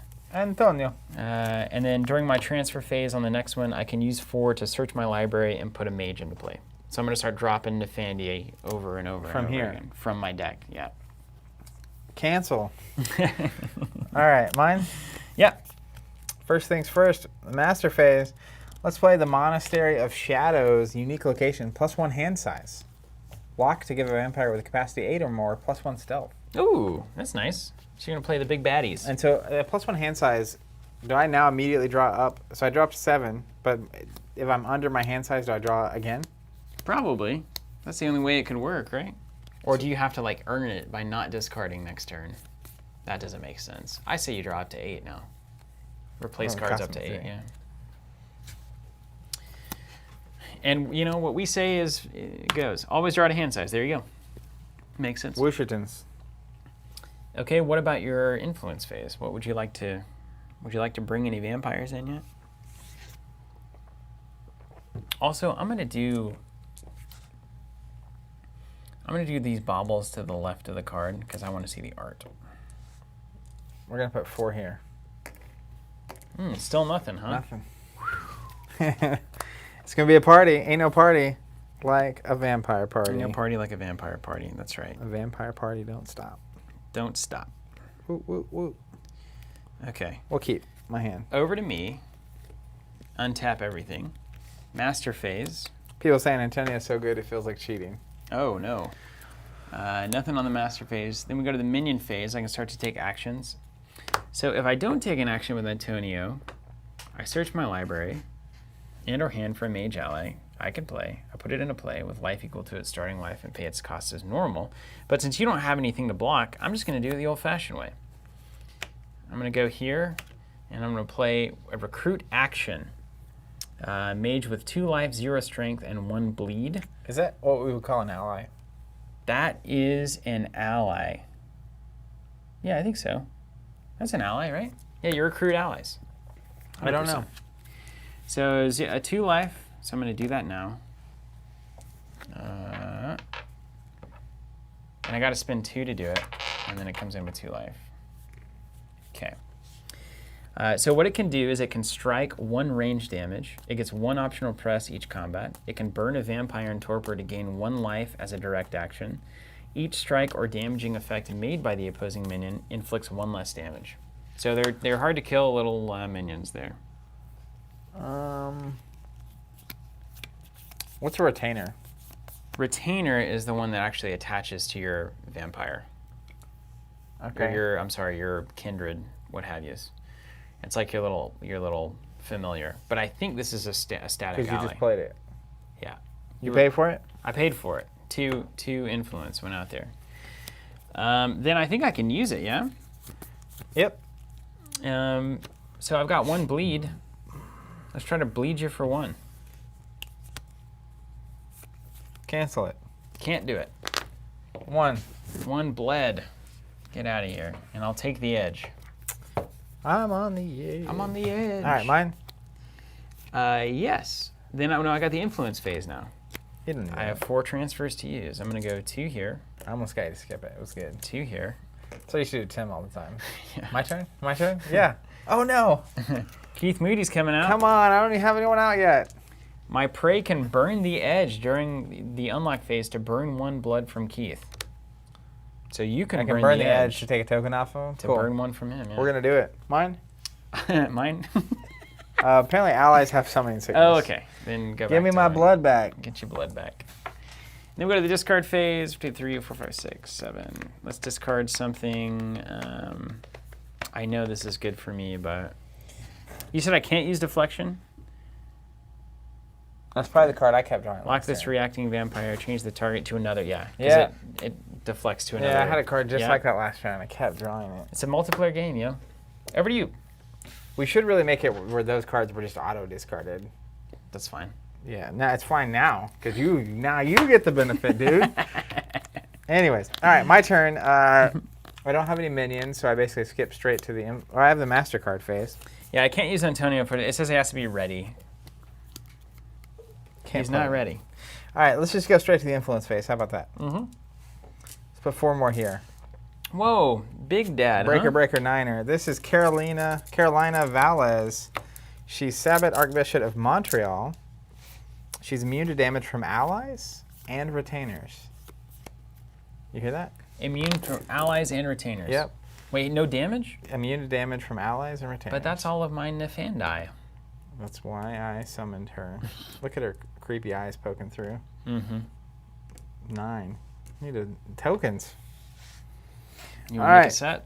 Discard phase. Had a vampire token set. You Yeah. know what? No, what? Oh. Are you gonna not use the teardrops? Antonio, ready is different than locked or unlocked. Ready is here. Ready is just ready. Okay, cool. Yeah, because in most games, and what game readies? Most. That's a term for untap in a specific. Exhaust and then ready. But that's like a lot of FFG Conquest games. and all FFG So that's why games. we were misreading that. Yeah. All right. Wow, that's way good then. That's aggravatingly good. So I'm just going to swarm you with mages. You're up. Okay, cool. Untap phase, this happens. This game is wild. Yes, it is. Yes, it is. I have the edge, so I gain 1. Get some more here because I'm going to need them. I'm just going to do this now. I know this is wrong, but lock during your unlock phase to gain 1 pool if you have the edge. Okay? Gain 1 more pool. What's up, Joe Phillips saying greatest game ever. Best one played with 5 players, even though it takes hours, they are the best hours. I completely agree with that. We've not played it with that many people, but I'm very curious to do it. Then we go to the master phase. 2, 3, 4, 5, 6, 7. I'm not going to play any. Dreams gets a counter for something? Yeah, it does. Yep. Thank you. I used it. Mm-hmm. Thanks for keeping them on the During screen. influence phase, burn this card and burn one If you see him take pool one of these tokens and put it in this pool for over each here, you just let me ready. know. 1 pool for each ready minute. Oh, I get it. Okay, so I just need to go kill their stuff. Okay. Then we go to the minion phase. You got a little swarm going. That's the anti my list, by the way. You're getting swarmed. Let's just say 9 was not that far from my cheapest option. Nobody makes me bleed my own blood. Okay, I'm gonna try to I'm gonna declare a recruit action to try to bring another Nefandus in. You can block it if you'd like. I won't. Okay. Nefandus in. Cost me 2 from the seems pool. Nefandius. 2 coming in. I'm just gonna leave them over here. So this Well, that one can go. This one's summoned sickness. Okay, Antonio done. Then we've got some other actions. What do you got? You got a lot of nonsense over there, don't you? Max asking, y'all gonna do the Star Trek Next Generation CCG at some point? We've heard a lot about it. Maybe. How similar is it to the Star Wars CCG and the Wars CCG? That's my fear. Is this is going to basically be the same game with a new theme, which is fine. But we played the CCG on camera, so that's why even Wars was not high on our list. Bleed for 1. Nah. Let me make sure I don't have a.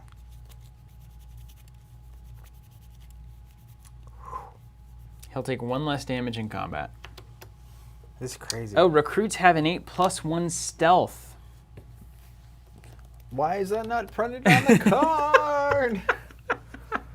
It should be right there. Yeah, things that you have to. It's one thing when you have Maybe that's to what read a 5th bunch of edition is text. about, It's another yeah. thing when you have to just remember things. Yeah, they got +1 stealth. Like that earlier was the Archibald or Archduke. What's the keyword? gets +3 votes. Old Archduke gets +3 votes. That's right. What was the thing? Baron or whatever it is. Priscus. No, it was none of these things. Priscus. Cardinal? That wasn't it. Cardinal, I guess. Are you getting bled or not? Yeah, I'm getting bled. For one, For one. malarkey. It's malarkey out of here. All right, Keith Moody's coming By at the way, you. I was thinking instead of using malarkey, I'm going to start using maluki. Like the mispronunciation of Malucci, which I did yesterday. I love on that, stream. yeah. That's maluki. Keith Moody is going to come in with some computer hacking. It's an action. Hold on. Let's relish in this art for a second. Not only do you have a hacker, you have a guy with a gun pointing his gun at the guy hacking.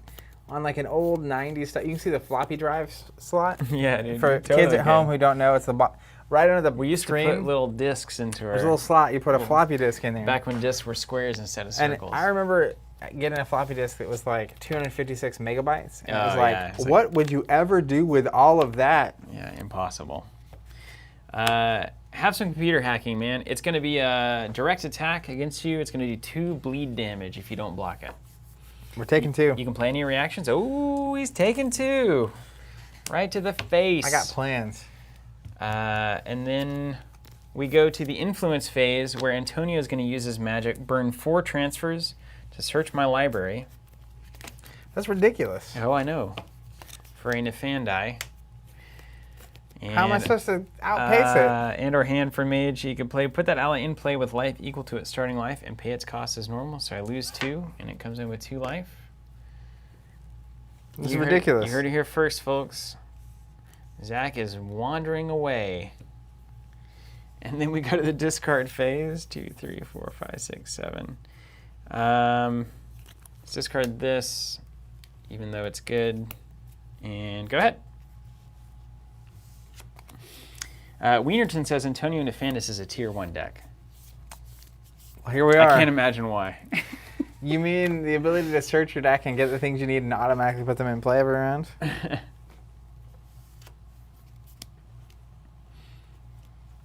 All right, mine. Yeah. MasterCard. We're going to play a Papillion. Unique location, hunting ground. Not the Papillion. Requires a ready vampire with a city title. That's this. During your unlock phase, a ready titled vampire you control can gain 2 blood. A vampire can gain blood from only 1 hunting ground each turn. Right on. Okay, so that's just a different hunting ground. Okay, I get you. I had the library, you have the Papillion. The Papillion. And I draw.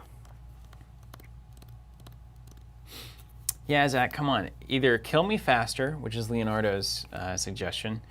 P2 saying cycle for Villain and use Govern at Superior, and you'll be fine. So Villain is the card that you put on and you heal. Mm-hmm. And then the Superior, the diamond version of Govern, whatever that does. Well, we'll get there. Also, papillon is the French word for butterfly. Yeah, there was a board game. As in caterpillar. Baby butterfly? Did you pay 3 for that? For what? For the 3? Yes. Now I did. This is Get outta dangerously here. close. See, you guys, this is like right here. You can't, it's going off screen. That's all that matters here. What's up, Kaya? Good to see you. Your deck is also known for winning tournaments out of the box, apparently.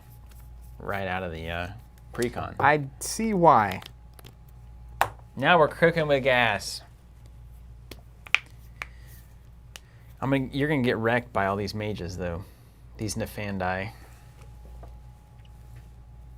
Oh, I see why. All right. Well, Do you have plans? I'm only making my plans as I go. I'm gonna bleed. I have +1 stealth. So you're bleeding at 1 stealth? Yep.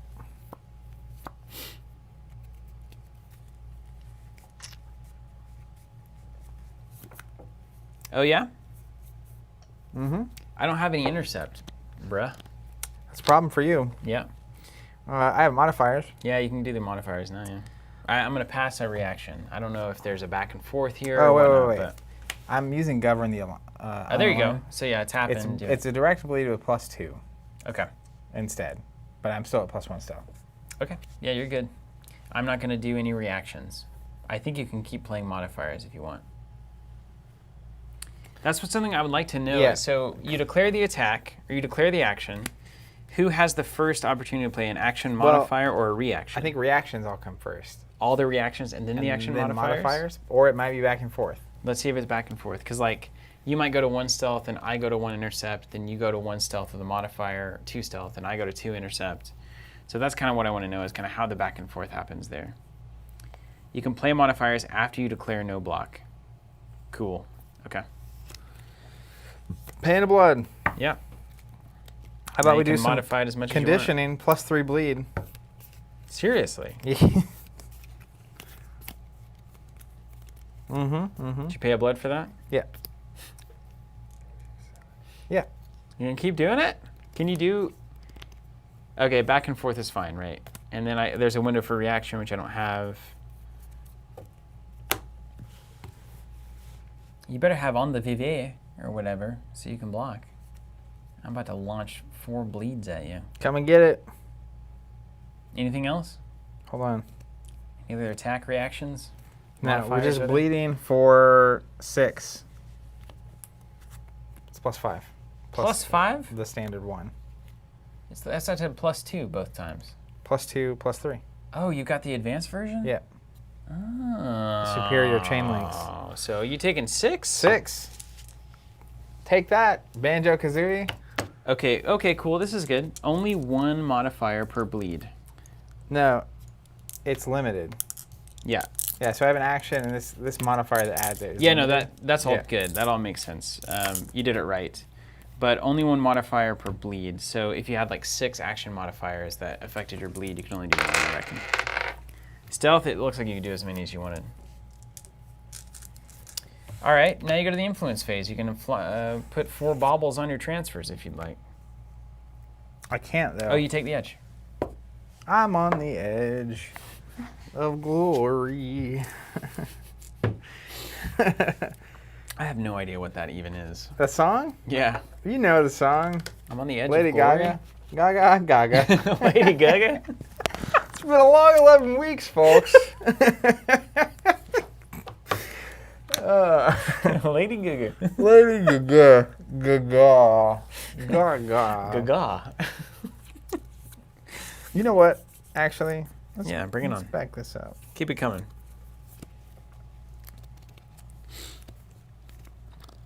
It's a harsh lesson, always like being there the first time someone sees it played on them. You're good. Go ahead. You're not transferring anything? I can't. You're not even drawing a new encounter card for one bauble? Dude, I have 11. Spend 1 and get a new crypt You card. can bleed me for 5. Oh, yeah, that is a problem. I just have to be able to do 9 bleed next turn. Oh. And I've got to be able to not block. Well, I got stealth for days. Oh, come on. That's what my deck does. It's huge bleed and huge stealth. Okay, so you're playing like the big dragon deck or whatever. Untap phase. Boom, boom, boom. Boom, boom, boom. I don't have the edge, so that's not going to matter. You know what? I'm going to tap this to get +2 to my hand size this turn. I think this is the turn it needs to happen. Okay. Good, I got what I needed. Just what you needed. Just what I needed. A gentle way to say that. Okay, how about... We're going to make you famous on Instagram here. All right. Fame. I feel like you've earned it after that conditioning play. You can pay 2 transfer to recall each pool invested. That's right. Yeah. Yeah, PT, we're here. We're ready. You just need to lean back a little bit. 3, 4, 5, 6, 7, 8. It's always really stressful because you're trying to learn a game and make decisions and be on a live stream to interact with be on people a live and hang stream. out. Be charming, you know. That would take failure. If I were truly trying to be charming, it would take all my effort and I'd still fail. And I'd still fail. So I gave that ghost up about 10 weeks ago. All right, well, how about this ghost? I've got all combat cards. I almost, you know the Space Ghost episode where it's just the high-pitched, like, Yeah. when you said, how about this ghost? I almost just responded with that high-pitched. What about screech. these beans? Now we're in the 90s, man. Okay. That's what we should start these off with, a viewing of a Space Ghost episode. That would do it, wouldn't it? You got it, Sal. What about these beans? How about a bleed for 1?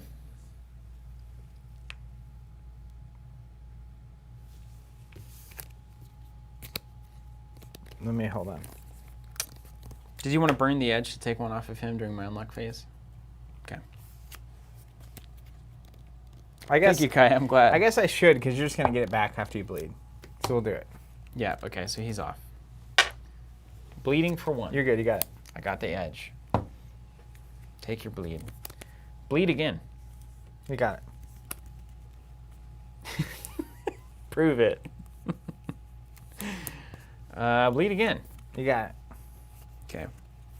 It's a little risky here. I need to. Well, I need to get rid of all these combat cards, man. I'm not going into combat. Well, I'm not letting you. What a genius move. Stable. Very stable. You're not blocking, so none of this matters. How do I dump all these cards? This is what I was doing last round. Having nonsense. I had for all the cards? political cards that could add votes, and I Yeah. had no politics, and I was like, what am I doing with these? Well, it's a lot better whenever it's not just head to head. You have plenty of time, I imagine, to just like figure out what you're doing. And the politics cards that gives you votes give you power. Yeah. Because like if anyone else is doing politics, you can give yourself +3 votes with those cards. Yeah. But like I had to wait till I saw You it. had to wait till you do the thing. But like that if I play a card that's like I'm gonna get +3 votes this time, if I have influence, you know, like if you have like 6 or 7 votes, you actually have influence on the table. It's really good. It's really awesome. It's really awesome. I'm gonna hold there. We're gonna go to the influence phase. We're gonna use those transfers to get a mage out. Boo. So you still have to pay 2 for it, right? Every time. It's totally balanced. Fair and balanced. Let me make sure. Let me keep all these magi on screen. The Maggie. The Maggie. All right, it's pay 2, and then they So you're down to 7? turn into life. Don't worry about it. Done. That was the quickest shuffle in the West there. And then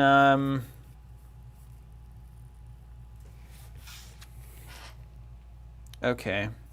How about discard this, draw up, and then into my turn. I think I have to discard down because that card only gave me 9 during my turn, so I'm going to discard some stuff. But you can go ahead. Feel free. Okay. During the unlock phase, she's going to gain 2 blood because I forgot I had that card out. Then during the MasterCard phase, Information Highway. Now we're cruising. Are you kidding? Al Gore over It's here. a unique location. I get +2 transfers that I'm not going to use. Yeah, Leonardo, I agree. I need those cards. Things that basically force him into combat. How did you get this blood back? I got my honey ground, my papillion. What? It's just how it works, dude. Wish I could help you. Hunting ground requires. Yeah, you had that. You did that. A ready, titled vampire. You titled? Yeah, she's got of Montreal. You gained 2 blood. Huh. Huh. Well, we just got to shoot for the stars You just here. eating butterflies? Or is that a club? Oh, you're at the club. The papillion. Just sucking some blood. Up in the club, sucking some blood. Let's hit the studio, man. I've lost it. It was the beer. Just kidding. Just kidding. Had nothing to do with it. It's really an atmosphere of enjoyment is what it creates, which I like. Lord. All right. Can I Yes. play modifiers that increase my stealth before I choose the action I'm doing, or do they have to modify an action? You start with the action, always. Yeah, Nicomedes saying what we have said the whole time, honestly, but saying it way better. In 1 versus 1, you miss probably 50% of the game. If it appeals to you as 1 versus 1, you're going to love a 5-player game. At first, bleeds will be able to get redirected to other players, and there's the beauty of political The beauty of politics shines. Also, forming alliances and deals and then backstabbing between players makes it so alive. How do bleeds get assigned to What's other up, players? Colby D? Can you block for me? Redirections, yeah, if it's undirected, players, your neighbors can block. So just a standard bleed, anyone can block it. I think that's right. Or your neighbors Unless can a block standard bleed is a D. Is it? Standard bleed directed? I don't think it is. I don't remember. it. All right, well. Oh, cool. Wienerton's saying, so stealth can only be played if necessary after a block attempt. So I attempt to block, and then we do the whole stealth stuff. Bleed is a direct action. But they can always get redirected. I'm going to bleed. Standard action, 1 bleed. Mm-hmm. No stealth. Not yet? When would I need to do this? What's that say?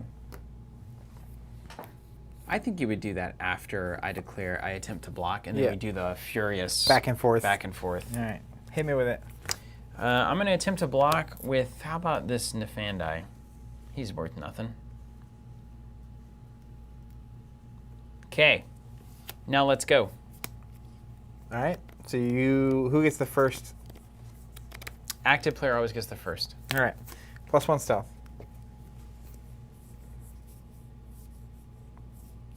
Well, let's see if you got it, right? Oh, I don't have symbols on these guys. You've been doing things you can't do? No, I can. You've just been bleeding. Oh, I get it. Okay. Well, the cards in my hand I wanted to play, I don't have the icon because they're just little mages. You did it. The block is unsuccessful. Now, guys, do I tap for that? If I attempt to block and then he stealths me out and I can't get the other stat that I need to block it, do I come back? Am I tapped or am I live?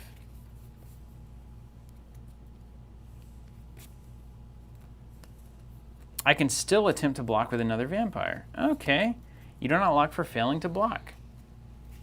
Wow. Huh. You got anything? No, I don't. I really don't. All right. Let's bleed you for 1. Then we'll get to the end of the turn. I'll discard a card. Oh my gosh, that's all you got? Yep. After all of that?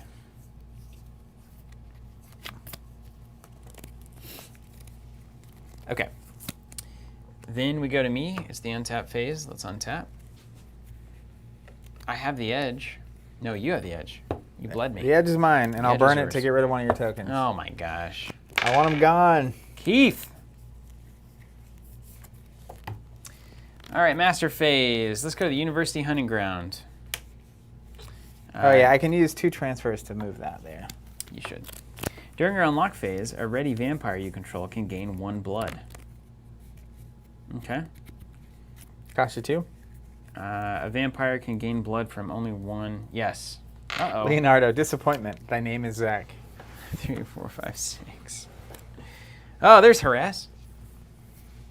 Harassment is not appropriate. Or with a locked minion. This acting minion gets 1 optional press. Only usable to continue combat. Yeah, let's annoy... Dude, I'm going to annoy you so much. I'm going to cancel it. Okay, master phase. Done. Minion phase. Let's see what happens here. You just try to burn me. You only have 4 tokens left. I understand exactly what this deck is doing. Because all of these cards I want to play don't have any discipline icons. So my little zombie guys can play them. Okay, first action. Let's go for it. Nefandus is going to declare an action. And it is harass. What's that say? Direct action. Enter combat with a vampire who has 3 or fewer blood, or with a locked minion. This is a locked minion, right? Mm-hmm. This is a minion? Locked? Yep. Mm-hmm. What's a vampire? Also this? I suppose so. This acting minion gets 1 optional press, only usable to continue combat during that combat. So I can press you 1 time during this combat to keep the combat going. I'm going to burn you down. But you got that stupid hunting ground. Okay, and it's a 0 stealth, so we're attacking. We're in the combat. Enter combat immediately. Boom. So you're attacking me with harass. Yes. All right. I'm harassing you, literally, is the name of the game here. Okay, let's enter combat. Do you have any before range cards? Nope.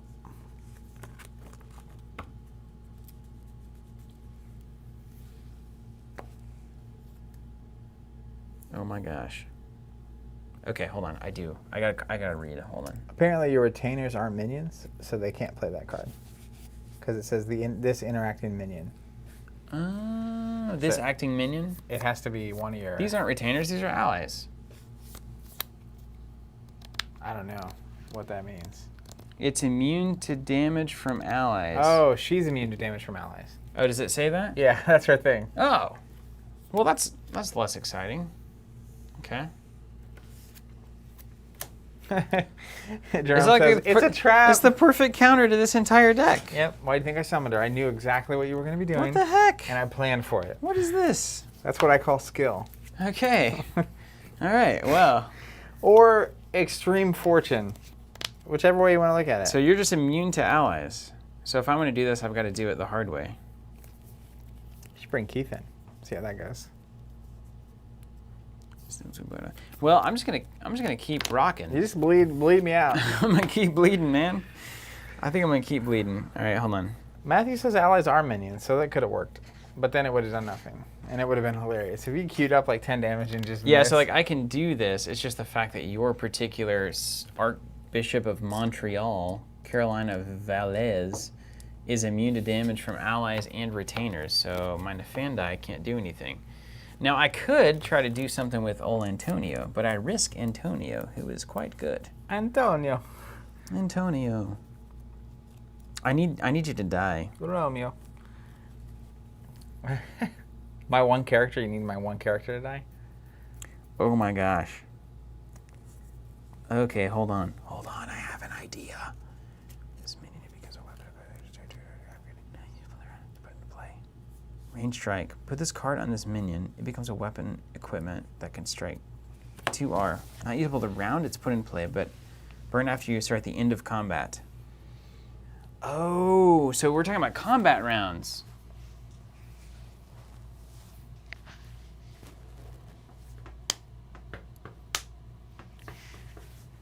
Is that what we're talking about? Okay, friends out there in the chat, Molotov cocktail. Don't listen to this. All right. Not usable the round it's put into play.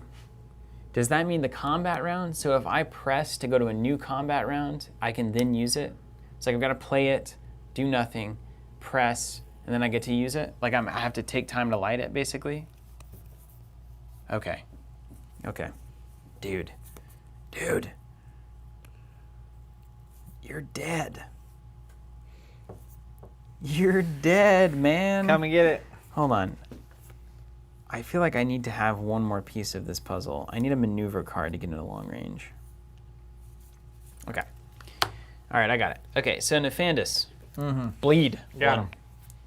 Bleed. Got him. Bleed. Got him. Bleed. Block. No. Wake with the evening's freshness. Only usable by locked vampire. Do not replace until my unlock phase. This vampire wakes. They ignore the requirement to be unlocked for playing reaction cards and attempting to block until the end of the action. I'm blocking it. What happens now? I just wake and I get a block and then I get to get rid of that at the beginning of the turn. I'm ready.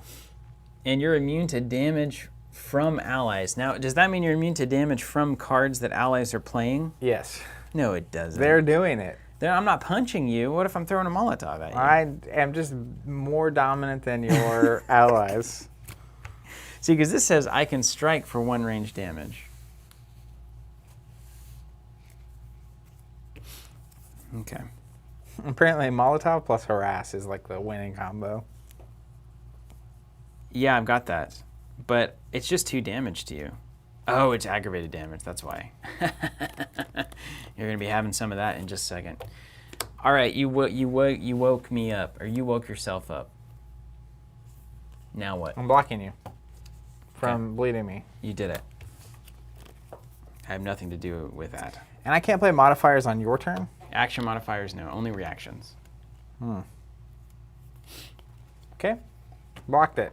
You need before range cards? You take what? No. You need before range cards? Okay, so nothing here will matter because you're immune to all my damage. But you take 1. How about them apples? All right, let's see if we can just do this then. Antonio's going to harass you like you wouldn't even believe.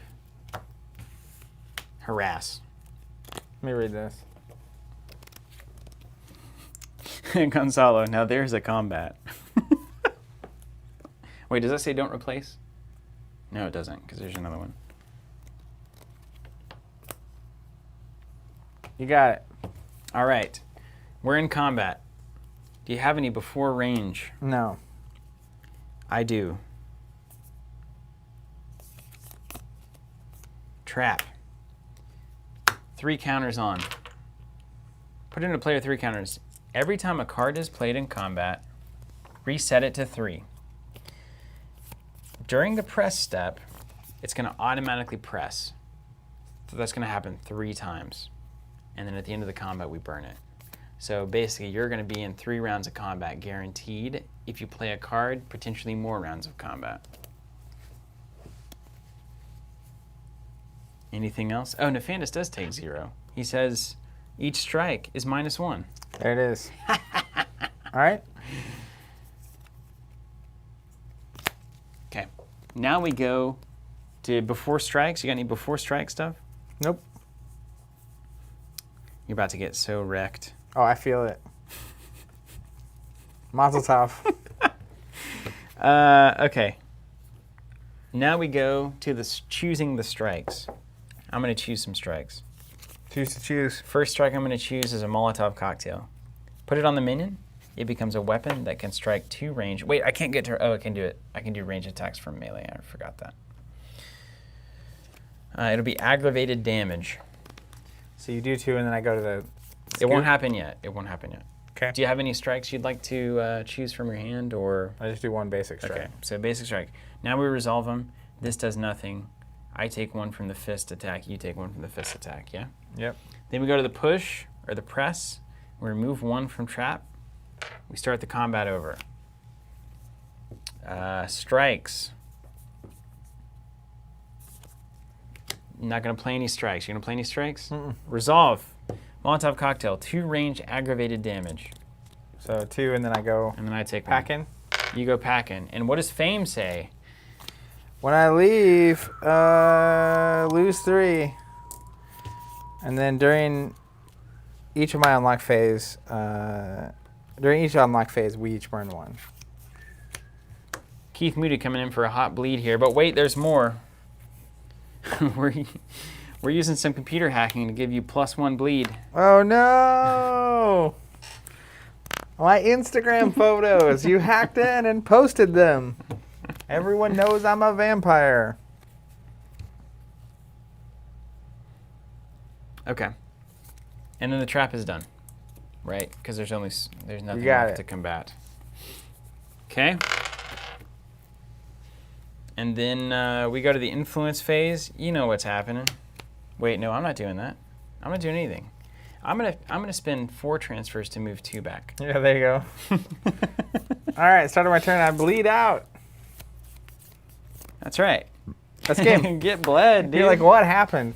So here's what I realized. I love this deck actually. You want to do it again? It's 440. We You want can to just talk try. about it? You can just talk We about can it. talk. So looking at the cost of all my characters, the lowest is 8. So that's how do you get the money to pay for that? So I actually think the deck only plans to have a character out. Wow. And the goal of the deck is basically That seems not good against a deck that has like a billion things out. So I have a ton of reactions to get. This is +6 stealth. Oh. So you just can't stop it. And then basically, That'd be so good in multiplayer. yeah, it's just like an assassin. It's just like, hey, who wants a piece of this?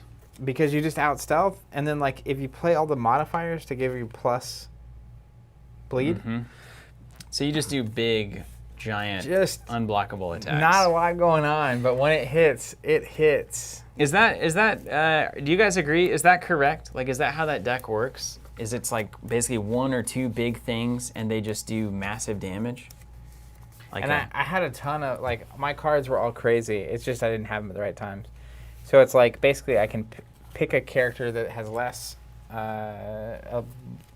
a blood stat at less, a younger vampire, and they can't block, or if I have the superior version, I can use anything that can't block. What's this govern card? I think I played it on you. Govern the unaligned. Here we go. Yeah.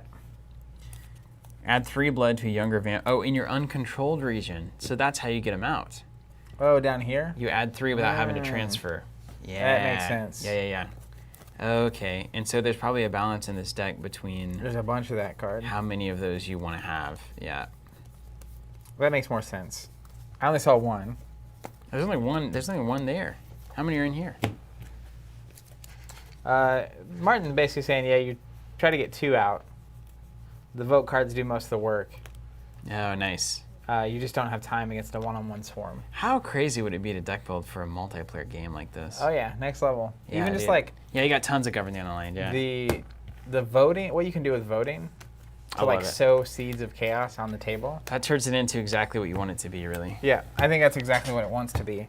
But I realized once I got her out, I was like, I can't afford to play anyone else, and I'm not going to. Wasn't it amazing how quickly it was like, oh yeah, okay, I think we kind of know how this works now.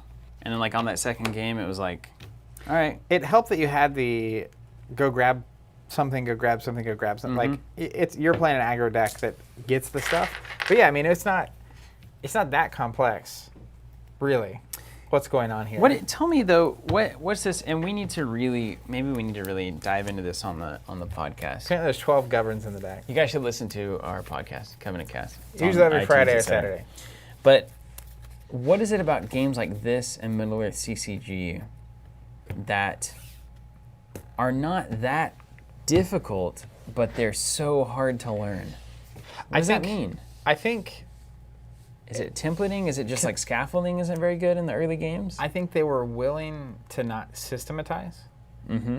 So like there's even in Middle Earth CCG, they could have said all resolutions work this way. Yeah.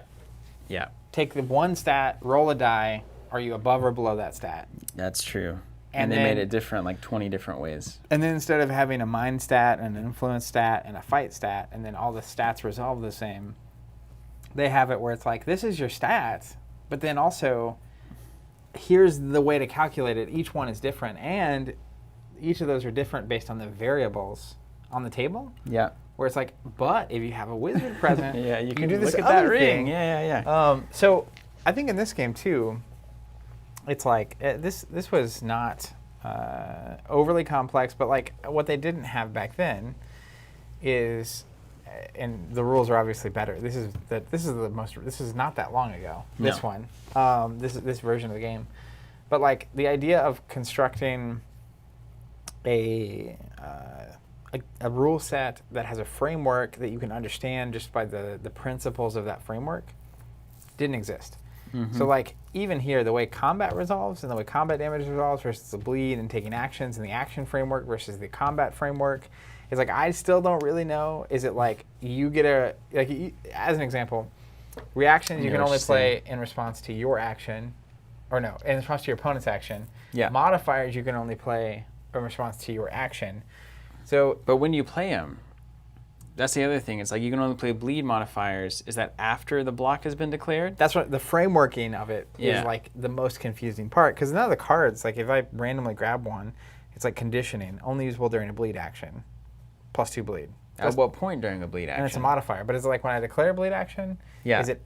Do we go back and forth? Mm-hmm. And I'm sure there's frameworks out there for this. But like, I think there's a structural, like when you start playing a game that has a very foundational principle on terms of how it functions, Mm-hmm. you start to understand the language of the game. And I feel like these games, the language was just more complex that they were using. Yeah, that's 100% true. That's it. I think that's really it. It doesn't feel like we're using the same principle and applying it in 20 different areas to run the system in the same way with different cards. Yeah. It's like literally different systems within the same game. It's like, this is how we do the torpor thing. This is how we do the transfer thing. This is how we do. It's not all, because like even stuff where like, let's say you had your 30. I've heard these referred to in various times as like influence and blood and pool and all of these kinds of things. And it's like, I feel like there's a way to clean that up where it's like you have your blood pool, you have your blood on your vampires, you have your blood that you're transferring. So when you think about what's a transfer, it's like, rather than saying you have 4 transfers, you can say you have 4 blood that you can manipulate from your pool to your vampires or something like that, from your unaligned vampires. Yeah. Just like synthesizing all of those different terms and concepts. Because I think that's when things get overwhelming, is when there's just a lot of different language that's slightly doing different things, but kind of the same. Yeah. And it's almost like if you've ever really spent time looking at like a legal, like a contract or whatever, a lot of times early on in the contract they'll define any non-specific term that you're going to be talking about in the game or in the agreement, right? Where it's like, like in this case, bleed. It's like you would go and be like, here's bleed. Here's what it means, right? When you're teaching, it's like it's hard though because you don't understand what a bleed is until you learn the game. And so you have to define it weird. But someone, he said, was mentioning this, which is another thing 90s rulebooks or games did, and this I've seen this happen some recently. Skytear did this a little bit, which is they'll have rules buried in a weird section. Yeah. So it's like you get to the end of the paragraph and it's like, oh yeah, and also you can't bleed on your first turn. And it's like, that's not where bleed's at. That's not during the framework. Right. It's just like randomly in this weird paragraph, and it's at the end, and you're like, oh. It reminds me of the Star Wars TCG when you draw a card at the end of the build phase, which we missed for a long time, because it was just like that was not said during the like initial walkthrough of it, and then it was like way later in the book. It's like, oh, by the way, advanced rules at the end of the build phase, everyone draws a card. Yeah. And that's interesting. Robert's saying it's not just for a common language. Transfers do more than move blood, and it's like a transfer then is a secondary or third resource in the game that you're managing, but it's not represented by anything on the board. It's a conceptual idea, and most of the time it involves blood being transferred to vampires. But it could also be used for other things. Like you had cards that said, like my card said, you spend 4 transfers. It's like, that's a really good example. So an action that costs blood, and it's like, does that come from my pool or does that come from my vampire? That little thing where it's like there's not a singular resource pool. Yeah. Yeah. Some things you spend from your vampire, some things you spend from your common and some pool, things maybe you can do either. Some things you transfer from one to the other. And then even the cards that had the skull thing on it, that represented the resources. That's the pool. That's the. And it's like, wait a second, why is this? That's just the little thing where it's like, how am I supposed to know that's blood? Yeah. Unless I just see the icon. Or even look at, let me see that little reference guide. This is a super nice reference guide. I got this at Board Game Geek, so shout out to whoever put that together. It looks like VEKN.net. Vampire, the Eternal something knowledge. But the fact that there are that many disciplines listed and that many card types and that many whatever these symbols are. We didn't even really get to those. That's the pool cost with a skull, the blood cost, etc. There's just a lot. I mean, you have to. It's an executional burden where like you have to know things. You have to know so many things just to function, versus a complexity of like how the cards function or how to make a card work. And I also think there's 90s card games did this a lot more, which is like they had a lot less cards that just you play and it does a thing. Yeah. It like modifies a different thing that you're doing, or so you have stays to chain in play it together. Forever. Yeah. There was a lot of stay and play forever cards, and not like stay and play and give you like 1 money. It's like stay and play and revolutionize the rule set that you just learned. That was they had a lot of those cards. Right? It's like, okay, you just learned how to do this thing. Play this card and now do it completely differently. Like transfers now do this instead, or like blood works this way. And I think these games were wide enough that basically like they're like even her, right? Carolina Valles, she had the immune to damage from allies and retainers. And it was like I use that so infrequently that when it actually came up I forgot it was there. Sure. And so there's a width of like things that can happen in a game that is a lot wider than modern games. Where like in Destiny, there's only so many things that can happen. Yeah. So that anything you read that changes the game state, you're going to use it frequently enough that you'll start remembering that it's there. But we played the Star Wars LCG yesterday, and there's 2 parallels to me from this game, interestingly. This has been happening in a weird way. They're all related. One is Star Wars LCG has a lot of cards out, too. And so it reminded me what it was like to play a game where I understood the game, obviously, because I played a lot of it, but there are enough things going on, and they're not being triggered frequently enough that you can forget them. I haven't played a game like that since that game. Yeah. Destiny, there's not so much going on that I forget almost ever It's like, cancel the first damage you take every turn on this character, and it's like, or the first time they get hit, and it's like, that is a thing that's happening so often. I might miss it once. I'm like, oh, I missed it, and then you don't miss it ever again. But that ability on Carolina came up once. Yeah. Other thing that's parallel to Star Wars LCD that's interesting to me is that it took. And we both have to know that, right? Yeah. Like, we both have to remember that that's there. It's like, oops. The other interesting thing is, we were talking about this yesterday because of Star Wars, is that you don't, like, you were doing an action and you can block with a ready vampire any action, but the only way to attack my character is if I block or you harass me. So it's an indirect conflict. Right. That's why it reminds me of Star Wars LCG. That's interesting. Yeah. Where, That's true. That's true. Star Wars That's LCG true. is like, I'm doing this thing, which is attacking this objective. Yeah. You choose whether or not you're getting in front of it, and then damage starts getting applied. And then combat starts. Which is interesting. This is the first time I've seen a game that also had that kind of like indirect attacking, where the defender actually gets to choose whether or not the block is happening. Whether or not they engage in it. Yeah, that's interesting. Also, I wanted there, like, is there a phase? I really just wish that I could see, and maybe this exists, see the actual breakdown of like when everything happens. Because it's like declare action, then is it attempt to defend, and then play any stealth cards, and then play any of the So I think it's literally other based cards? on what and correct me if I'm wrong, chat. I think it's declare an action, whatever that is. And then the next thing that gets to happen is the other player gets to decide whether or not they're trying to block that action.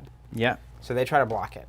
And then after the block happens, then the active player gets to play a modifier, because they can modify their action.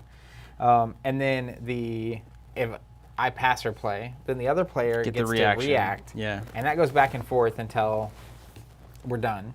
Yeah. And those are resolved. And then if the block is unsuccessful, I just go back home, not tapped. If the block's unsuccessful, go back home, action happens. If the block is successful, now we fight. And then the fight cancels. If you're getting to fight, you cancel whatever the initial thing was. The action is no longer active. It doesn't get paid for. But then fighting is its own framework. And then you got like 6 windows in the fight. Which is like, okay, now you have fight. You have the same modifier reaction ability. And then once you resolve, if you can press, you do another round of it.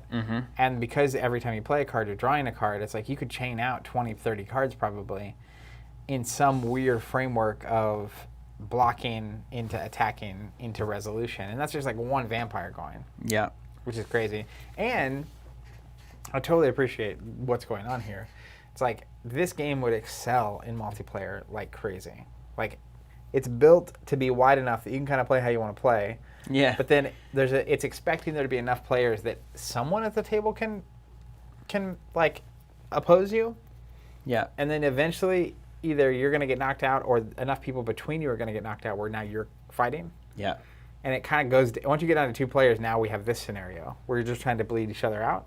Yeah. But like until that point too, that pressure on not just, because now even there with the swarm, you have to ask yourself how fast you want to bleed out the guy next to you. Right. Based on what the person next to them has, because maybe they're really good to block you, and you actually want to wait until they go through a person, and this guy goes through a person. Yeah, because they may be really good against them. But then also, my attacking strategy, if I just go all in on you, I'm wide open from my predator.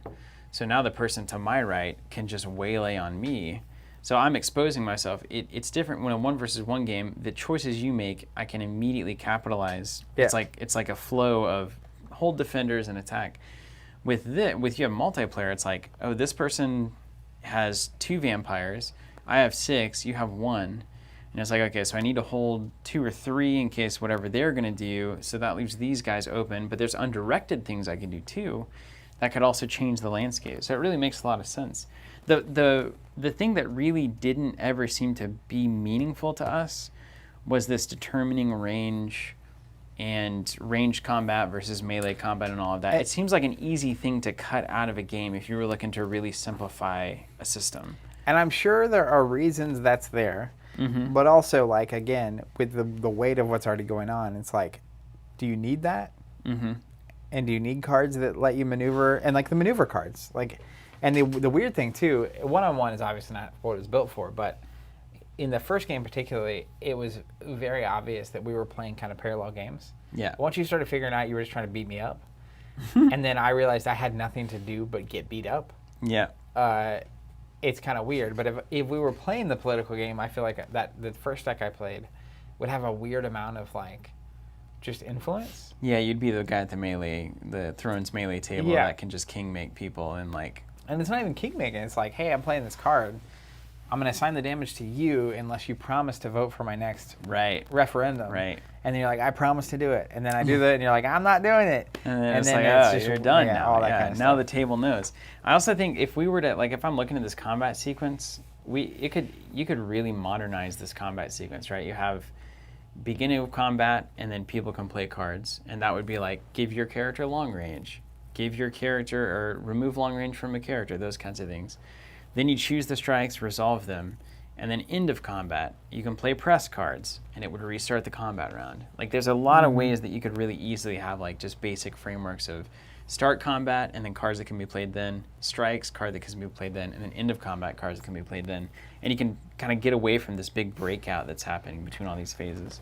Jeff comments here, says, you'll lose friends with this game. I also like this. Simo says, if you play a too powerful deck, the whole table is going to ally against you and kill you first. So you have to look less threatening than you actually are. Yeah, classic melee. Which is super good. Yeah. And I think the unlike Melee and Thrones, where once you win, you win. When you defeat someone, apparently you also get 6 pool. Yeah, you get 6 pool back. But the fact that you have to keep playing means that you can't just like in Thrones. It was always like, don't look that threatening, don't look that threatening, win the game. And then all of a sudden, So I'm interested. I'm curious to see what 5th edition looks like when Black Chantry puts out 5th edition. I'm excited to see it. I think at that point it would be a fun point for us to come back and try to get at least a 3 or a 4 player game going. I'd love to do that. Yeah. I think they're supposed to be putting that out later this year, so we'll see. See if they're interested in talking or not. But I can definitely see the appeal. You can see it here. You can see it. And I'm sure we'll go home and think about this and then record the podcast tomorrow and have more thoughts to add to the bin. That's right. All right. Well, hey, thank you guys for joining us so much. It's been awesome. I'm going to get out of here and press the buttons out there behind the computer because we're obviously isolating currently, so we don't have everybody here. Production is, of course, done by us. The people on the camera and behind the camera, same people. So thank you. It's awesome. This is a fun one to learn. I'm glad to actually understand the system now, and it continues to add to the really just kind of the melting pot of game designs that we've been able to explore. It's been a great time. Yeah, I mean, we've been streaming 5 days a week for about 11 weeks now, and Thursdays is usually Throwback Thursday. We've been looking at a bunch of older games and having some great conversations on the podcast each week as well. So if you haven't checked out the podcast, do that. If you're new, again, 5 days a week, we're streaming all kinds of tabletop gaming content. Appreciate having you here. Appreciate all the rules. Again, thank you to Mike for sending the decks and let us do this. We'll keep an eye on this one, and until next time, stay safe, and we'll catch you tomorrow.